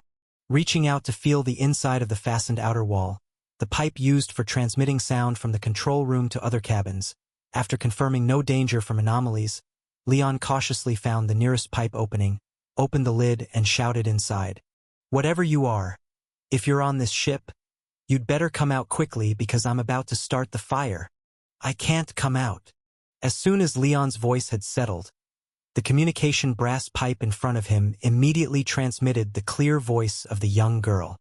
"I am the Adify number 128 Sky Clipper itself. You are currently standing in my central cabin." Hearing the young girl, Leon's eyes couldn't help but widen instantly. No wonder Joshua insisted on blowing up this ship along with it. Turned out to be a living ship. If it were really allowed to return to the Kralik Kingdom, even altering everyone's memories wouldn't matter.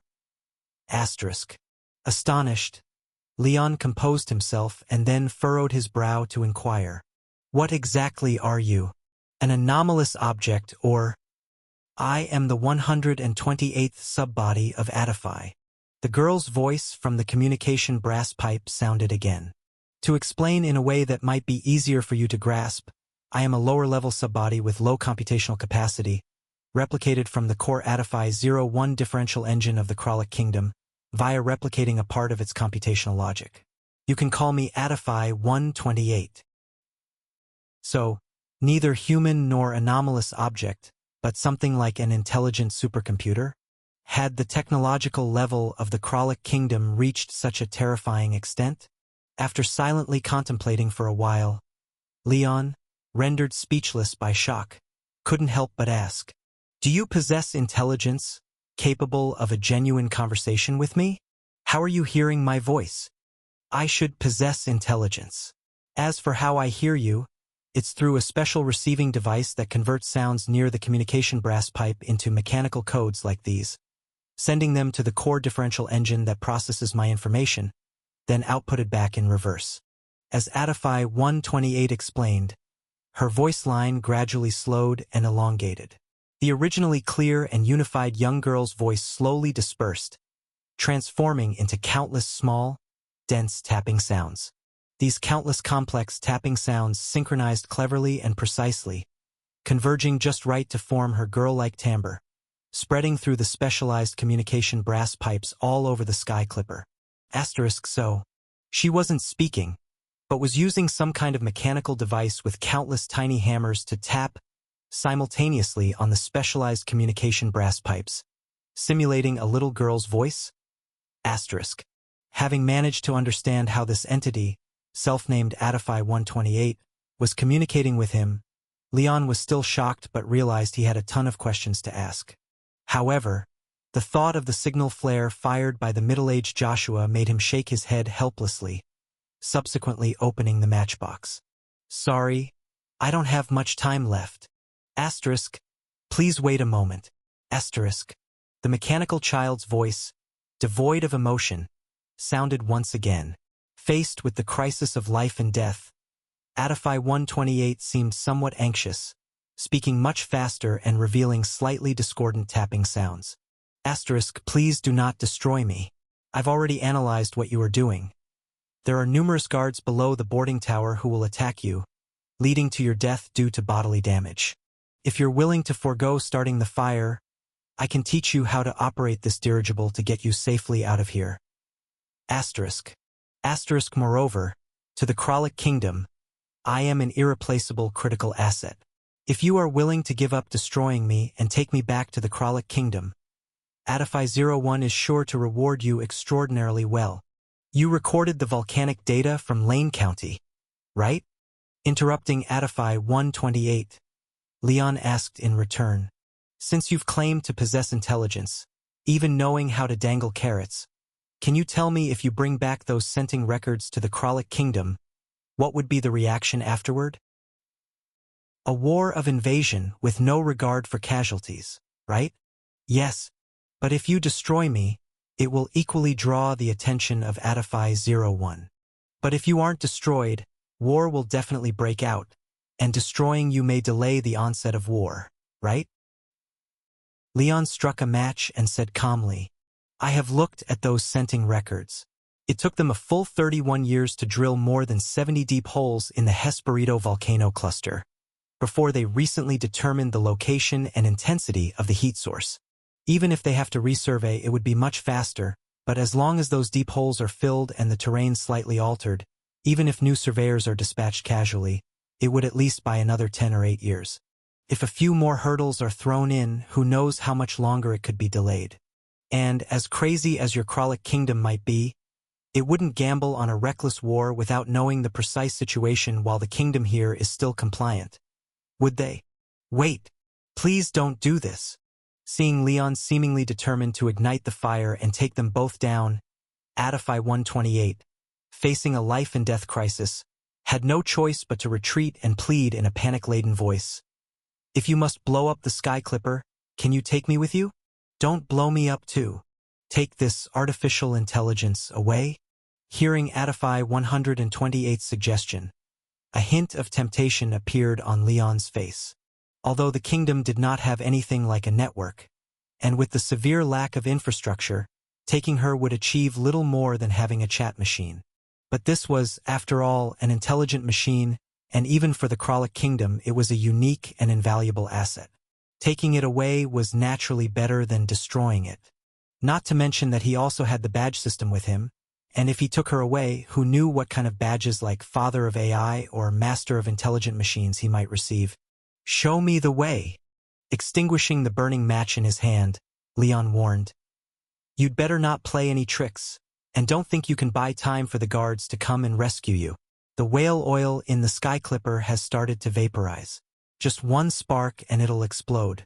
Once the guards arrive and fire a shot, you'll blow up immediately. I understand, Adify 128 said somewhat aggrievedly. I just don't want to be completely destroyed, so I won't attempt any high-risk moves. Please head to the control room as soon as possible. My most important core components and data are in a black 15 defense box behind the main console in the control room.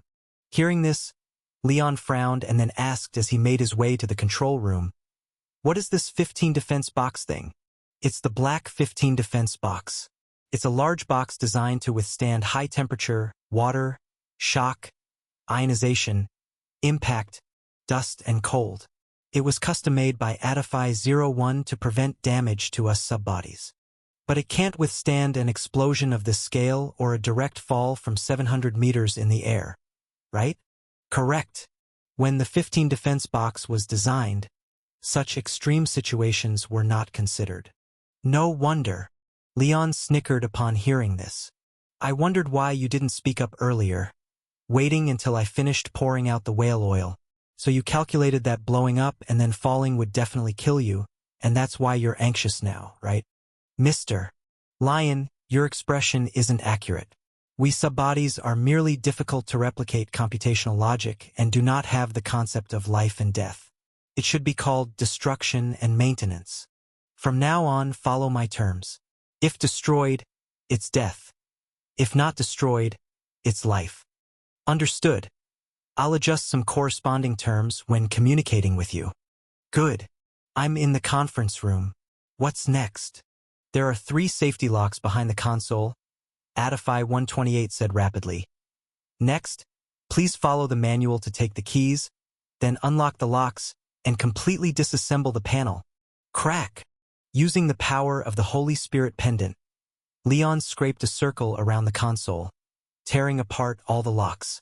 Then, with great force, he lifted the entire front panel, revealing a black box about 50 centimeters long and just over 30 centimeters wide, connected to a bunch of strange equipment underneath. The panel is off, and then? Should I just pull this box out? According to the manual, you should handle. Get to the point. Do I pull it or not? Partially pull it.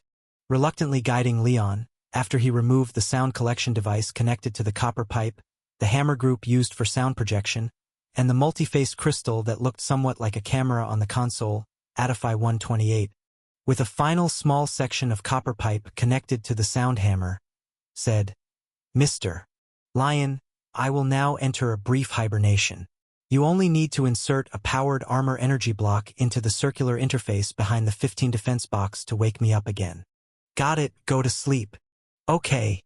Then hold on a minute. After holding the box containing Adify 128 for a while, without triggering any badges like Father of Artificial Intelligence, Leon hesitated slightly before making a request. Can you call me Dad? Boom! With a deafening explosive sound, the massive airship over 300 meters long at the top of the 7-shaped boarding tower erupted into a fierce blaze instantly. In just over 10 seconds, all 300,000 cubic meters of hydrogen had been ignited, with pale blue flames exceeding 2,000 degrees in temperature shooting up nearly 100 meters high. While scorching a large portion of the sky, the blaze also painted the terrified faces of the soldiers below the tower in blue. It caught fire. The ship caught fire. God! Retreat! Don't go forward. Retreat! Even though the officers were already shouting hoarsely to stop them, faced with the terrifying scene overhead that resembled a natural disaster, some soldiers with less mental fortitude could not resist opening their mouths wide, their eyes dazedly watching the distant top of the tower. Under the surge of flame that resembled a tidal wave, the thick envelope of the sky clipper, which would not leak even when stabbed with a knife, persisted for only a few breaths before half of it was burned away, revealing the support frame made of lightweight alloy inside. Subsequently, even the metal support frame couldn't hold out, rapidly deforming and breaking under the terrifying heat. Some metals with lower melting points were even directly melted to liquid, splattering down like rain. With the internal support frame destroyed, the Sky Clipper, towering nearly half the height of the boarding tower when upright, could no longer maintain its horizontal suspension and began to tilt. It appeared slow but was astonishingly fast as it tilted toward the boarding tower, finally entangling with it and transforming the upper half of the tower into a blue torch pointing at the sky. It's over. Utterly over. Watching the torch top, the nearly 100-meter-tall blue flame, the faces of the guards responsible for defending the boarding tower turned deathly pale. Not only was the Sky Clipper docked at the secret port destroyed, but even the most important boarding tower, though not completely destroyed due to its special material that was resistant to burning, was creaking under the flames. Clearing it up alone would probably take several months. Worse yet, with such a large-scale accident, they were utterly unaware. The blame could not be simply categorized as negligence. Go! Follow me over.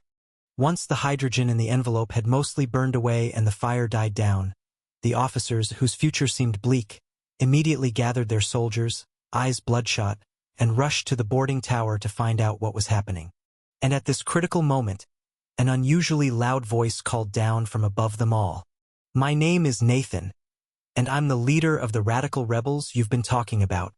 A figure, unclear in appearance, stood in the middle of the boarding tower, shouting loudly to the below. I declare, I'm Nathan and I take responsibility for this attack. Furthermore, from now on, I'm declaring war on the entire kingdom. What the hell is he talking about? After hearing Nathan's declaration, Nathan, who had already left before the Sky Clipper ignited, couldn't help but click his tongue in annoyance, slightly regretting not having followed the future more strictly. In the future he had seen, such a situation had never occurred. Gate of the Otherworld was not about forcibly replicating a specific future, but merely providing a brief opportunity to observe it. It could only guarantee that the information obtained from the future was the same, but could not ensure the future would unfold exactly as seen. Even a slight deviation in action could lead to different outcomes. Oh well, if there are differences, then let there be differences. He first glanced at the guards encircling the boarding tower tightly, then looked at the approaching powered armor squad in the distance. Middle-aged Joshua couldn't help but nod with satisfaction. Since his true identity had long been revealed, the name Nathan was no longer intended for use. As long as the final outcome matched what he had seen in the future, it would be fine. Do! An extremely sharp, long whistle sounded, announcing the complete start of the attack. Unknown enemy numbers, unknown weapon types, ambush group, move first.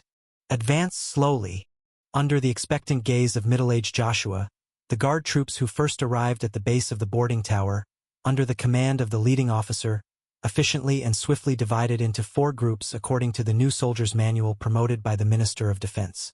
The initially acting ambush group split into 3. 2 squads ambushed on the main road flanks leading to the tower, and 1 started building temporary fortifications further away to ensure that even if the enemies inside the boarding tower broke the encirclement, they couldn't withdraw quickly.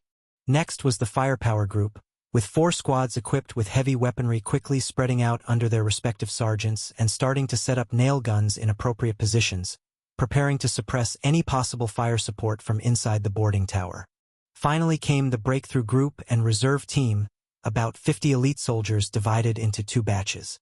3 assault squads with pneumatic shields entered the boarding tower under cross-cover from 2 support squads, beginning to breach and clear rooms, advancing slowly step by step. As for the commander's reserve team, they followed the firepower group to relocate, covering the firepower group's weapon setup while temporarily taking on the firepower group's role, beginning to conduct preemptive suppressive fire at potential ambush locations.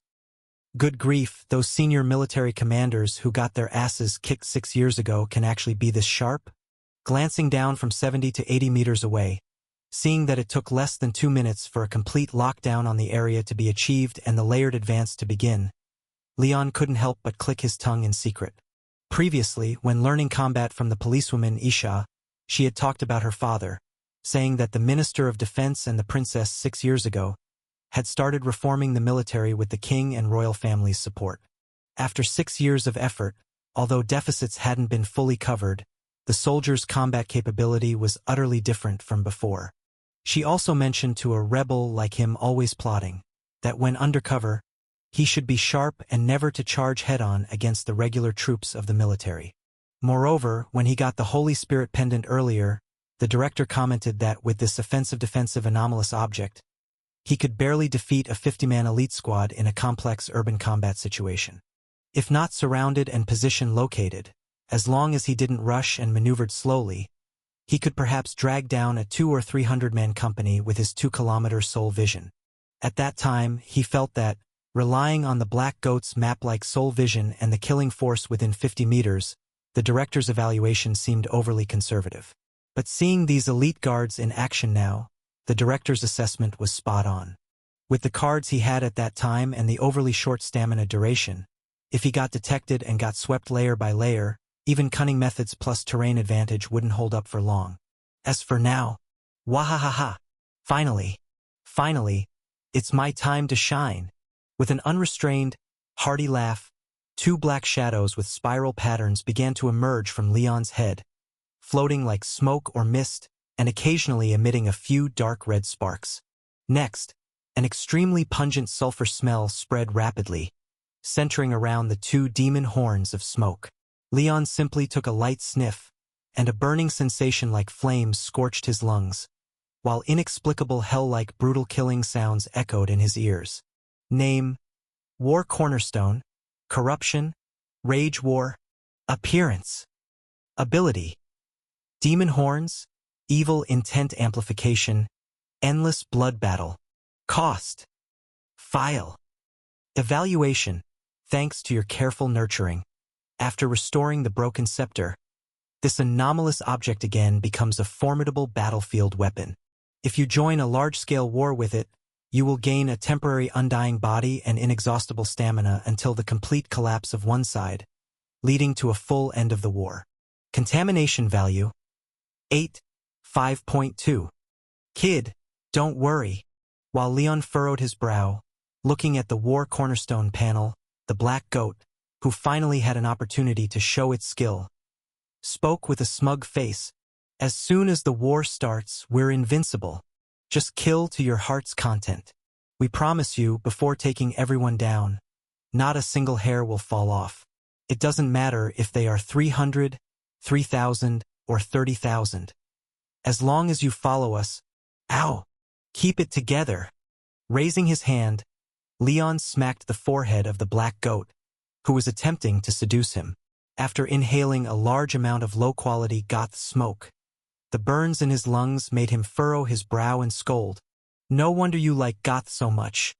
This smell is exactly the same. Hurry, get rid of all this smoke for me. It's too choking. No way.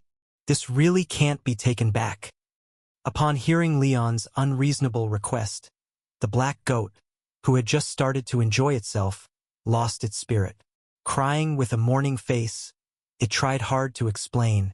This smell is triggered by endless blood battle, and stops only when the war ends. Even if you get blown to pieces on the battlefield, as long as this smell lingers, you can be pieced back together. Plus, this is good for restoring stamina. No matter if you've run 100 kilometers and are dead tired, just one whiff of this smell can energize you to run another 100 kilometers. If we disperse this smell, it'll lose its effect. All right then. Enduring the unpleasant smell, Leon sniffed the sulfur scent and found his depleted stamina indeed restored. Helpless against the black goat's goaty stench, he gave up and, raising his hand, clutched the Holy Spirit pendant on his chest, crushing tightly the flame closest within his soul vision. Bang! With the dull thud of a heavy object hitting the ground, a breakthrough soldier holding a pneumatic shield in the assault team neatly advancing at the base of the boarding tower staggered suddenly, rolling his eyes white and collapsing to the ground. Enemy attack! The sergeant, who noticed the scene, was visibly surprised, immediately commanding the soldiers to disperse and calling for backup support from the rear, hoping for suppressive fire. However, even though the support team followed quickly, sweeping every possible hiding spot, and even dismantling part of the floorboards, they still could not find the attacker's trace. What was even more critical was that starting from the first breakthrough soldier falling, it seemed some unknown epidemic was spreading rapidly, as one soldier after another rolled their eyes and fell down. Regardless of hiding behind the pneumatic shield, the steel beams of the boarding tower, or simply retreating into the cleared compartments, they could not stop the mysterious assailant's attack. The soldiers of the breakthrough team not only couldn't locate the attacker, but they also couldn't understand how their comrades were being taken down. Everyone, clearly hiding obediently behind cover without any parts exposed, seemed to be named by the Grim Reaper one by one, with one rolling their eyes and collapsing every few seconds, and the reduction rate was continuously accelerating. Retreat. Front team becomes rear. Breakthrough shield bearers cover the retreat. Quick retreat. When the 30th soldier also lay down, inexplicably losing consciousness, the sergeant, who was gritting his teeth to hold under pressure, could no longer sustain it, directly giving the order to stop the sweep and withdraw immediately, letting everyone involuntarily breathe a sigh of relief. However, the soldiers didn't relax for long. Although the number of soldiers suddenly fainting sharply reduced after the assault team started to retreat, in less than 10 seconds, the Grim Reaper, who never showed up, followed in pursuit. In the soldiers' expressions of terror, people continued to roll their eyes and collapse unaccountably while retreating. Even the supporting team in front began to have people suddenly fall, blocking the way of retreat. He wants to annihilate us all. Realizing the Grim Reaper's intent, the assault group soldiers became increasingly panicked upon seeing their comrades, whose life and death were unknown, on the ground. At first, there were still sergeants working hard to maintain order. When the sergeant also rolled his eyes and fell, the originally somewhat orderly retreat turned into a complete mess. Soldier after soldier, full of terror, threw off their heavy equipment and started to rush down desperately, continuously being tripped by collapsing comrades, and soon themselves collapsing under the Grim Reaper's naming.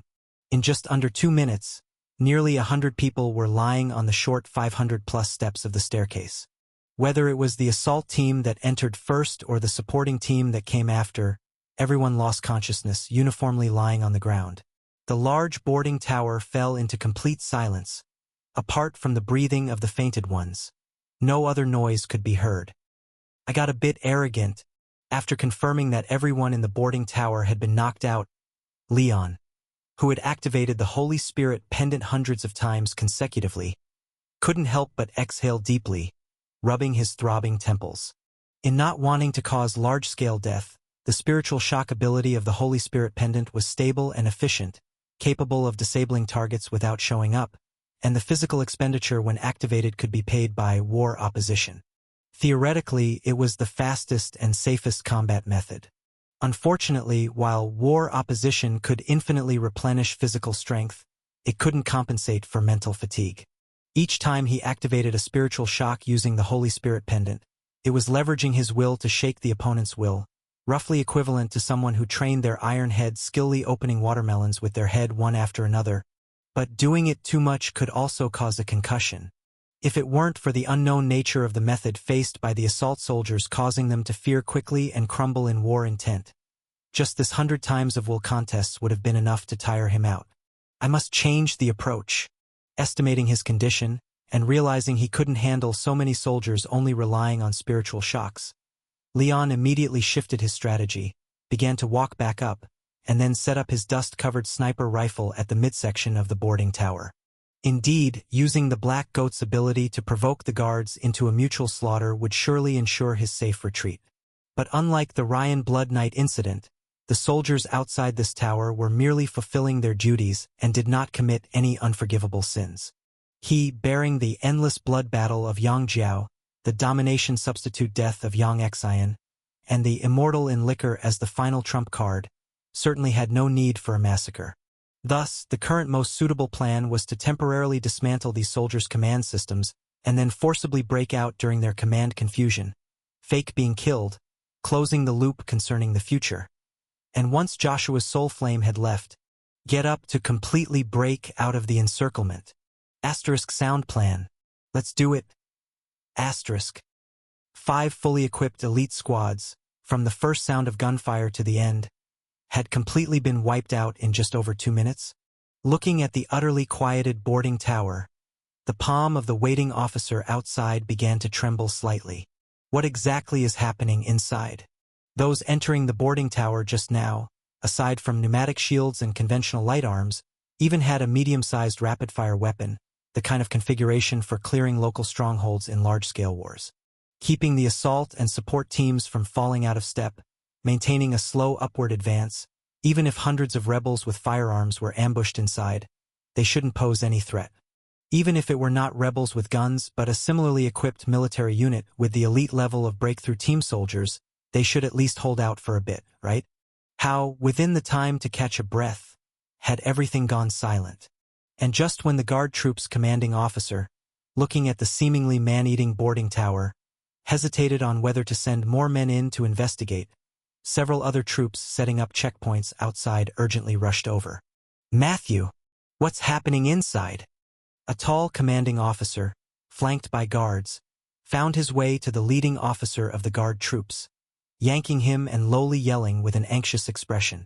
How did someone slip through when we've set up so many checkpoints? And also, where are your men? I just saw you send the breakthrough team in, so why is there no activity inside now? What precisely is going on in the tower? In the tower. Watch out. Bang!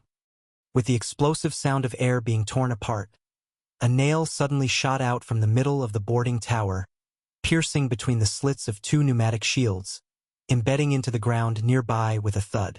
There's actually a sniper? Staring at the crater just a step away from them, the 2 commanding officers, who narrowly escaped death, turned pale, their backs drenched with cold sweat soaking through their uniforms, relieved that the sniper had missed, or else they might very well have had to account for themselves right there. However, before they could signal the guards after their near-death experience, from the nail-cased crater extended a small dog paw, pushing out a deep purple strange crystal. Asterisk, is this Thunderstrike mine? Asterisk. Recognizing the suddenly emerged strange crystal as a Thunderstrike mine stored in the Sky Clipper's cargo hold, the two commanders couldn't help but contract their pupils, then turned and ran.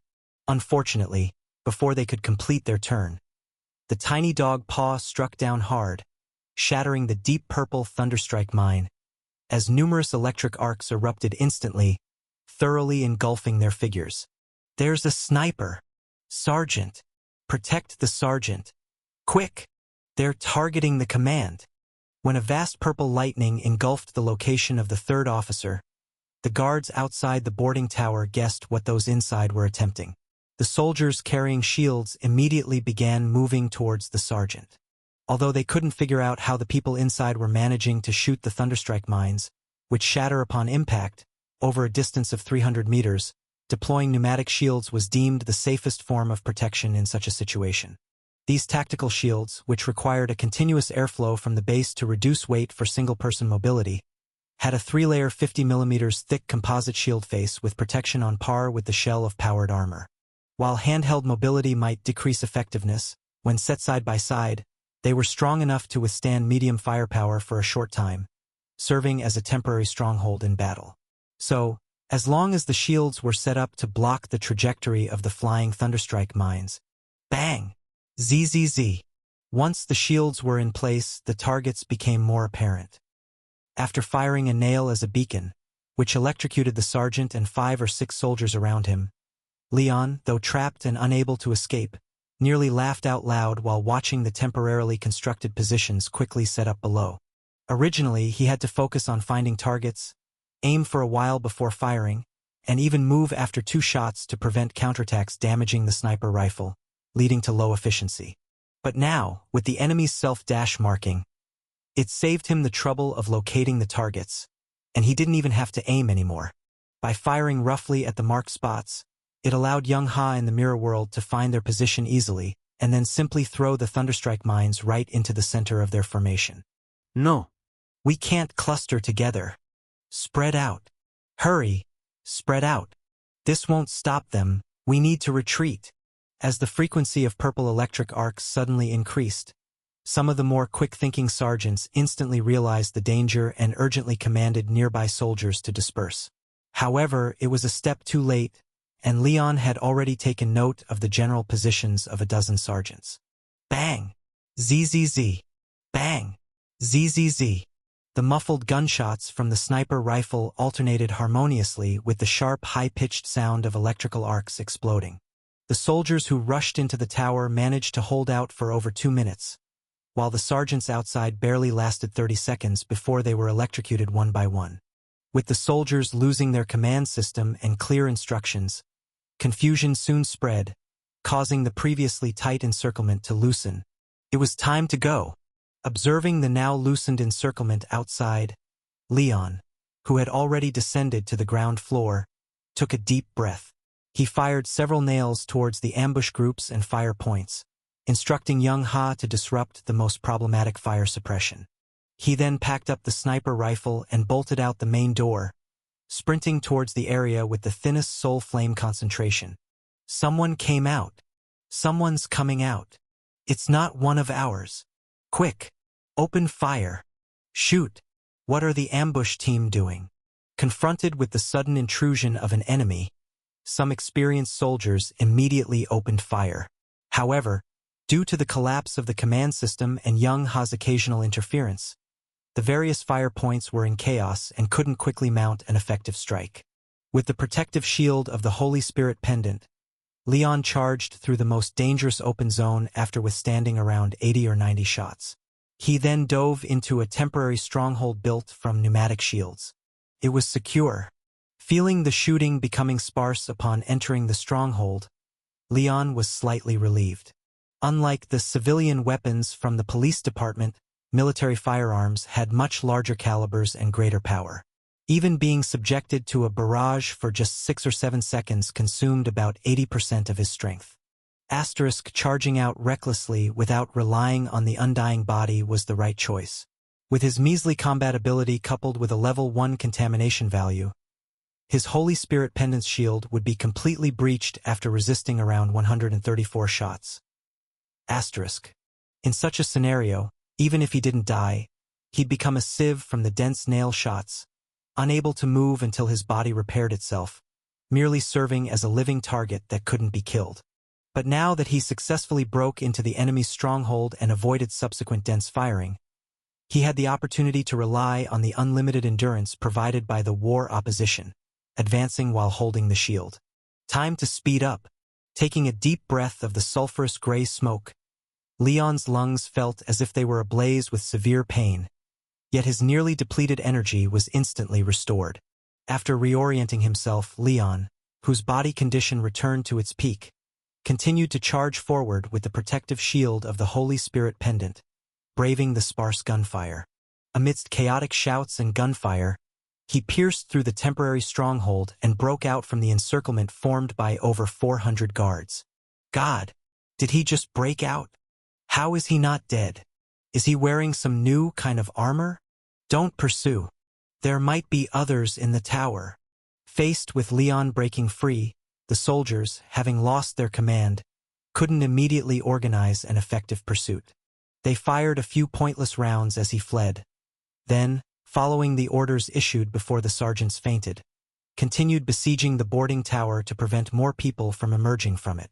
However, just as Leon, who successfully broke through the encirclement, was about to celebrate, an inexplicable chill ran down his spine. He felt like he was being stalked by a highly dangerous predator. Hiss! A low, menacing hissing sound resonated. Amidst the strange sound resembling vast airflow passing through a throat, a giant snake illusion, with a deep black base color and densely packed bright white spots, inexplicably appeared in Leon's vision, lunging at his raised shield with open jaws. At the same time, a much smaller snake, reduced by 1,000 times compared to the giant, silently appeared before Leon's chest, quietly coiling around the Holy Spirit Pendant. It smiled at the toad full of dread on the pendant, its snake mouth growing wider and wider. Pop! A sound like a bubble bursting echoed in Leon's mind. Leon felt a slight dizziness in his head, and the mind shield that had been protecting his entire body suddenly broke apart like melting ice, completely exposing him. The bright Holy Spirit pendant on his chest also dimmed under the entanglement of the black snake. Damn! Scales Gold Sex Snake Spirit. Amidst the black goat's exclamation, Leon, sweating from dizziness, reached out, trying to pull off the little black snake gnawing at the pendant. However, his hand grasped nothing, passing right through the incorporeal black snake. Yet the little black snake slithered further up his arm, its sharp snake fangs like two pitch-black nails deeply embedded into the artery of Leon's wrist. It had ended. Squinting into the distance at the quickly approaching powered armor squad, and again at Leon, who had suddenly collapsed far away and hadn't been able to get up for a long time, middle-aged Joshua took a deep breath, then turned with a somewhat desolate look and left without reluctance. He had seen what was going to happen countless times. This guy, who had snatched the rebels, was bitten by the snake spirit of the Scales Gold sect right after breaking through the encirclement when his mental guard was at its weakest. Not only was his mental shield broken, but his undying body was temporarily sealed, leaving him with no life-saving aces. Facing the approaching powered armor squad, he got up to struggle and resist, managing to bring down 2 sets of powered armor before being strafed by machine gun fire, which turned him into an unrecognizable pile of minced meat. And then his remains were crushed into the mud by the fallen powered armor, leaving nothing behind. Goodbye, you almost ruined my plans, or actually, never again. These damned black worms. Watching the little black snake injecting the pale golden venom, and Leon's arm lighting up with veins, the black goat cursed angrily. If it wanted to poison you, we could rescue you in an instant. But this black worm played dirty. That son of a bitch not only didn't attack you, but even blessed you, injecting a small portion of the Holy Spirit's essence directly into your veins. Damn it! Our powers are clashing, and until this essence settles down, Both your heart and ours are suppressed to the bottom. Your life-saving pendant got chewed. Kid, you'd better be careful later. Our heart's power is suppressed, and we can't capture those criminals dozens of kilometers away. Domination substitute death won't work properly, though our endless blood battle can still be used, but its effectiveness is diminished. If you lose an arm or leg, it might take 4 or 5 minutes to grow back. Damn it! This damned black worm. Back when we were still a great demon, it wouldn't even dare to fart in our presence. And now it dares to play dirty right in front of us. If we had known, we would have taken it out first. So that's what's going on. Amidst the black goat's furious curses, Leon, whose whole body felt the burning pain of his veins, so intense that he couldn't stand, revealed a knowing look in his eyes. Joshua's coming this time likely wasn't just his own will. There surely was a part orchestrated by the Aquarius director. The Holy Spirit pendant and Heart of Ambition in his possession were both anomalous objects filed at the Purification Bureau. The Aquarius director surely reviewed his file and devised a targeted plan. Presumably, he paid some price to request part of the power of the Scales Gold Sex Snake Spirit, first breaking the protection of the Holy Spirit pendant, then blessing him to bypass and shut down the substitute death effect of the Heart of Ambition, thus breaking his undying body. And the news about the repair of the war opposition wasn't reported to the Bureau, as the Black Goat had been directly incapacitated by the director back then, so its true ability wasn't recorded by the Bureau, and there was no corresponding preparation made. Stop cursing and get to work.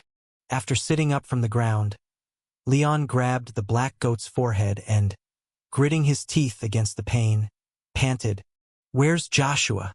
Is he still around?" "Huh? What do you need him for?" "Because I cannot determine if this is the actual present or the future he saw. If I am in the future rather than now, seeing me alive might alter his plans, so the future must be ensured to come full circle." "What now? What future? What plans? What circles?" The Black Goat, feeling a bit dizzy trying to follow Leon's reasoning and too embarrassed to admit he didn't understand, reluctantly mumbled, "I see, let me check. That dog has left. We didn't see him anyway. Did he leave before seeing me killed?" This doesn't seem like the action one would take when briefly reaching the future, trying to gather as much information as possible. It appears then that the timeline he's currently in should be the real now. Confirming that the loop had completely closed, Leon couldn't help but let out a breath of relief, then struggled to stand, intending to evacuate quickly.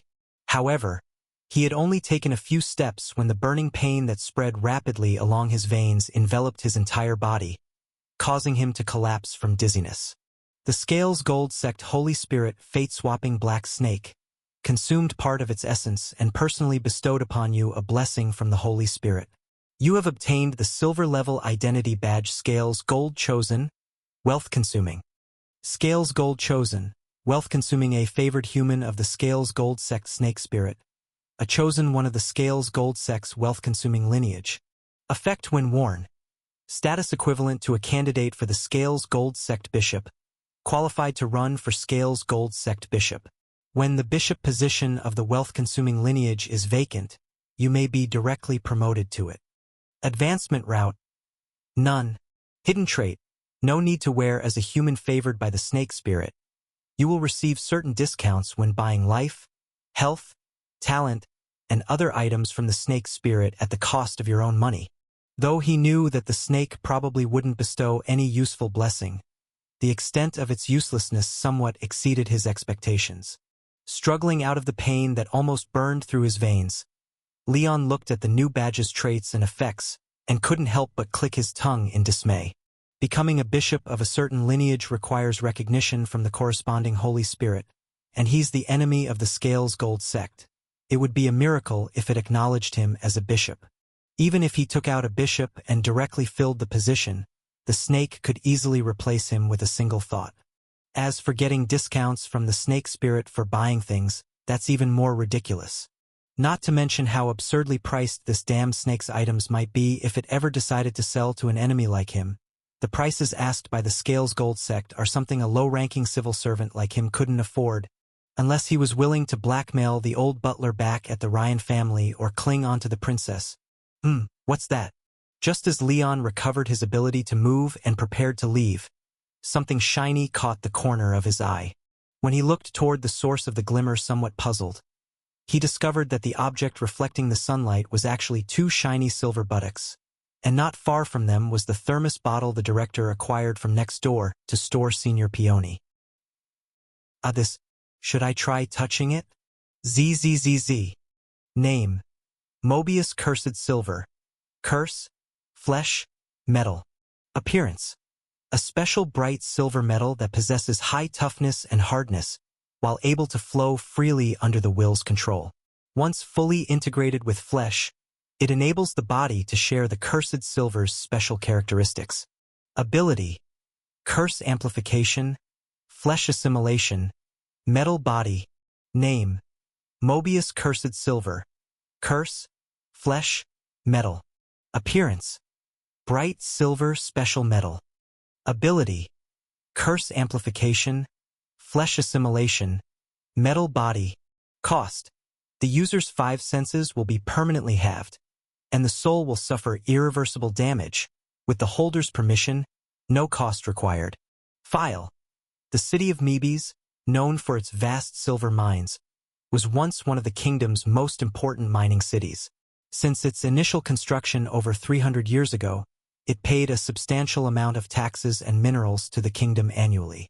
Until 11 years ago, the secret society Earth Essence Society attacked the city of Mebes, resulting in 3,615 residents in the city center being eroded by the silver rain from the sky, turning them into immobile metal statues. Only a young man named Peony Alpha managed to escape and joined the Virgin branch of the Purification Bureau the following year. Later, during a surprise mission at the boarding tower, it was discovered that Level 3 incident handler Leon Lane from the Virgin branch encountered a life-or-death crisis.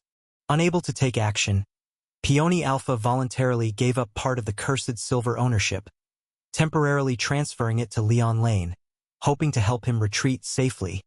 Evaluation: a very powerful anomalous object, but this mass of cursed silver does not completely belong to you. The most crucial part still belongs to its previous holder. Please don't forget to take this part back to him. Contamination value: 19.9, 5.4. Your contamination value has increased. Swish! It seemed to sense Leon's presence. The shiny silver backside wobbled slightly and then transformed from solid to liquid, collapsing instantly with a splash, leaving behind only heat. Asterisk understood. Thank you for your help, Senior. I will take the most crucial part back to you. Asterisk. Witnessing this scene, Leon couldn't help but twitch the corner of his mouth slightly, then instructed Young Ha to put away what remained of Senior Peony. He then cautiously directed his will toward the puddle of mercury-like liquid metal on the ground. Buzz! With a blade's quivering hum, under Leon's mental command, the mercury-like liquid metal on the ground twisted and transformed, instantly forming a thin, elongated silver sword, which slashed fiercely at the cracked water heater beside it. Clang! A sharp, crisp sound of metal clashing arose, as the iron-cast water heater borrowed from the red-haired director was sliced open like soft tofu, splitting in half with a snap. Not just the water heater, even the ground beneath it couldn't withstand this slash, being cut open by a narrow, half-meter-deep groove. Asterisk so sharp. Asterisk. Seeing the destruction caused by the cursed silver sword, Leon's eyebrows involuntarily raised slightly. Asterisk no wonder it's an anomalous object with nearly 20 points of contamination value. Such widespread damage with just a casual strike. If I exert a little more effort, I could probably cut through even a small 20-centimeter thick pneumatic shield. Asterisk. As for Senior Peony's backside, although it wasn't as versatile as his Holy Spirit pendant in terms of speed and concealment, with a range of only 2 or 3 meters, any effort beyond that resulted in losing control. But in terms of destructive power, compared to the Holy Spirit pendant that could only pierce a few centimeters of steel plate, the slashes emitted by weapons formed from cursed silver were a class above in terms of potency. Concerning defense capabilities, after attempting a self-contradictory experiment by splitting the cursed silver mass into 2 and watching the hardened cursed silver shield easily block stabs, Leon had gained a sense of the Cursed Silver's defense capabilities, letting out a long breath. Similarly strong. It seems Senior Peony probably bet on me seeking out his backside, therefore temporarily transferring control of this part of the Cursed Silver to me, hoping to lend a hand. Asterisk yet, with several of my anomalous objects being sealed together, although War Cornerstone isn't completely disabled, I could rely on Young Ha's electric therapy to handle enemies. This help came just in time when both protective and offensive means were scarce. Asterisk. After sincerely thanking Senior Peony for his assistance internally, Leon, overjoyed, hastily manipulated the Cursed Silver sword to float up, wanting to see if he could fly with a sword, planning to leave before other guards arrived. Unfortunately, Senior Peony's backside didn't support such operations. The moment Leon's feet left the ground, the Cursed Silver mass, capable of moving freely in the air and even transforming into a large hand to grasp objects, lost all vitality, turning liquid and falling back down.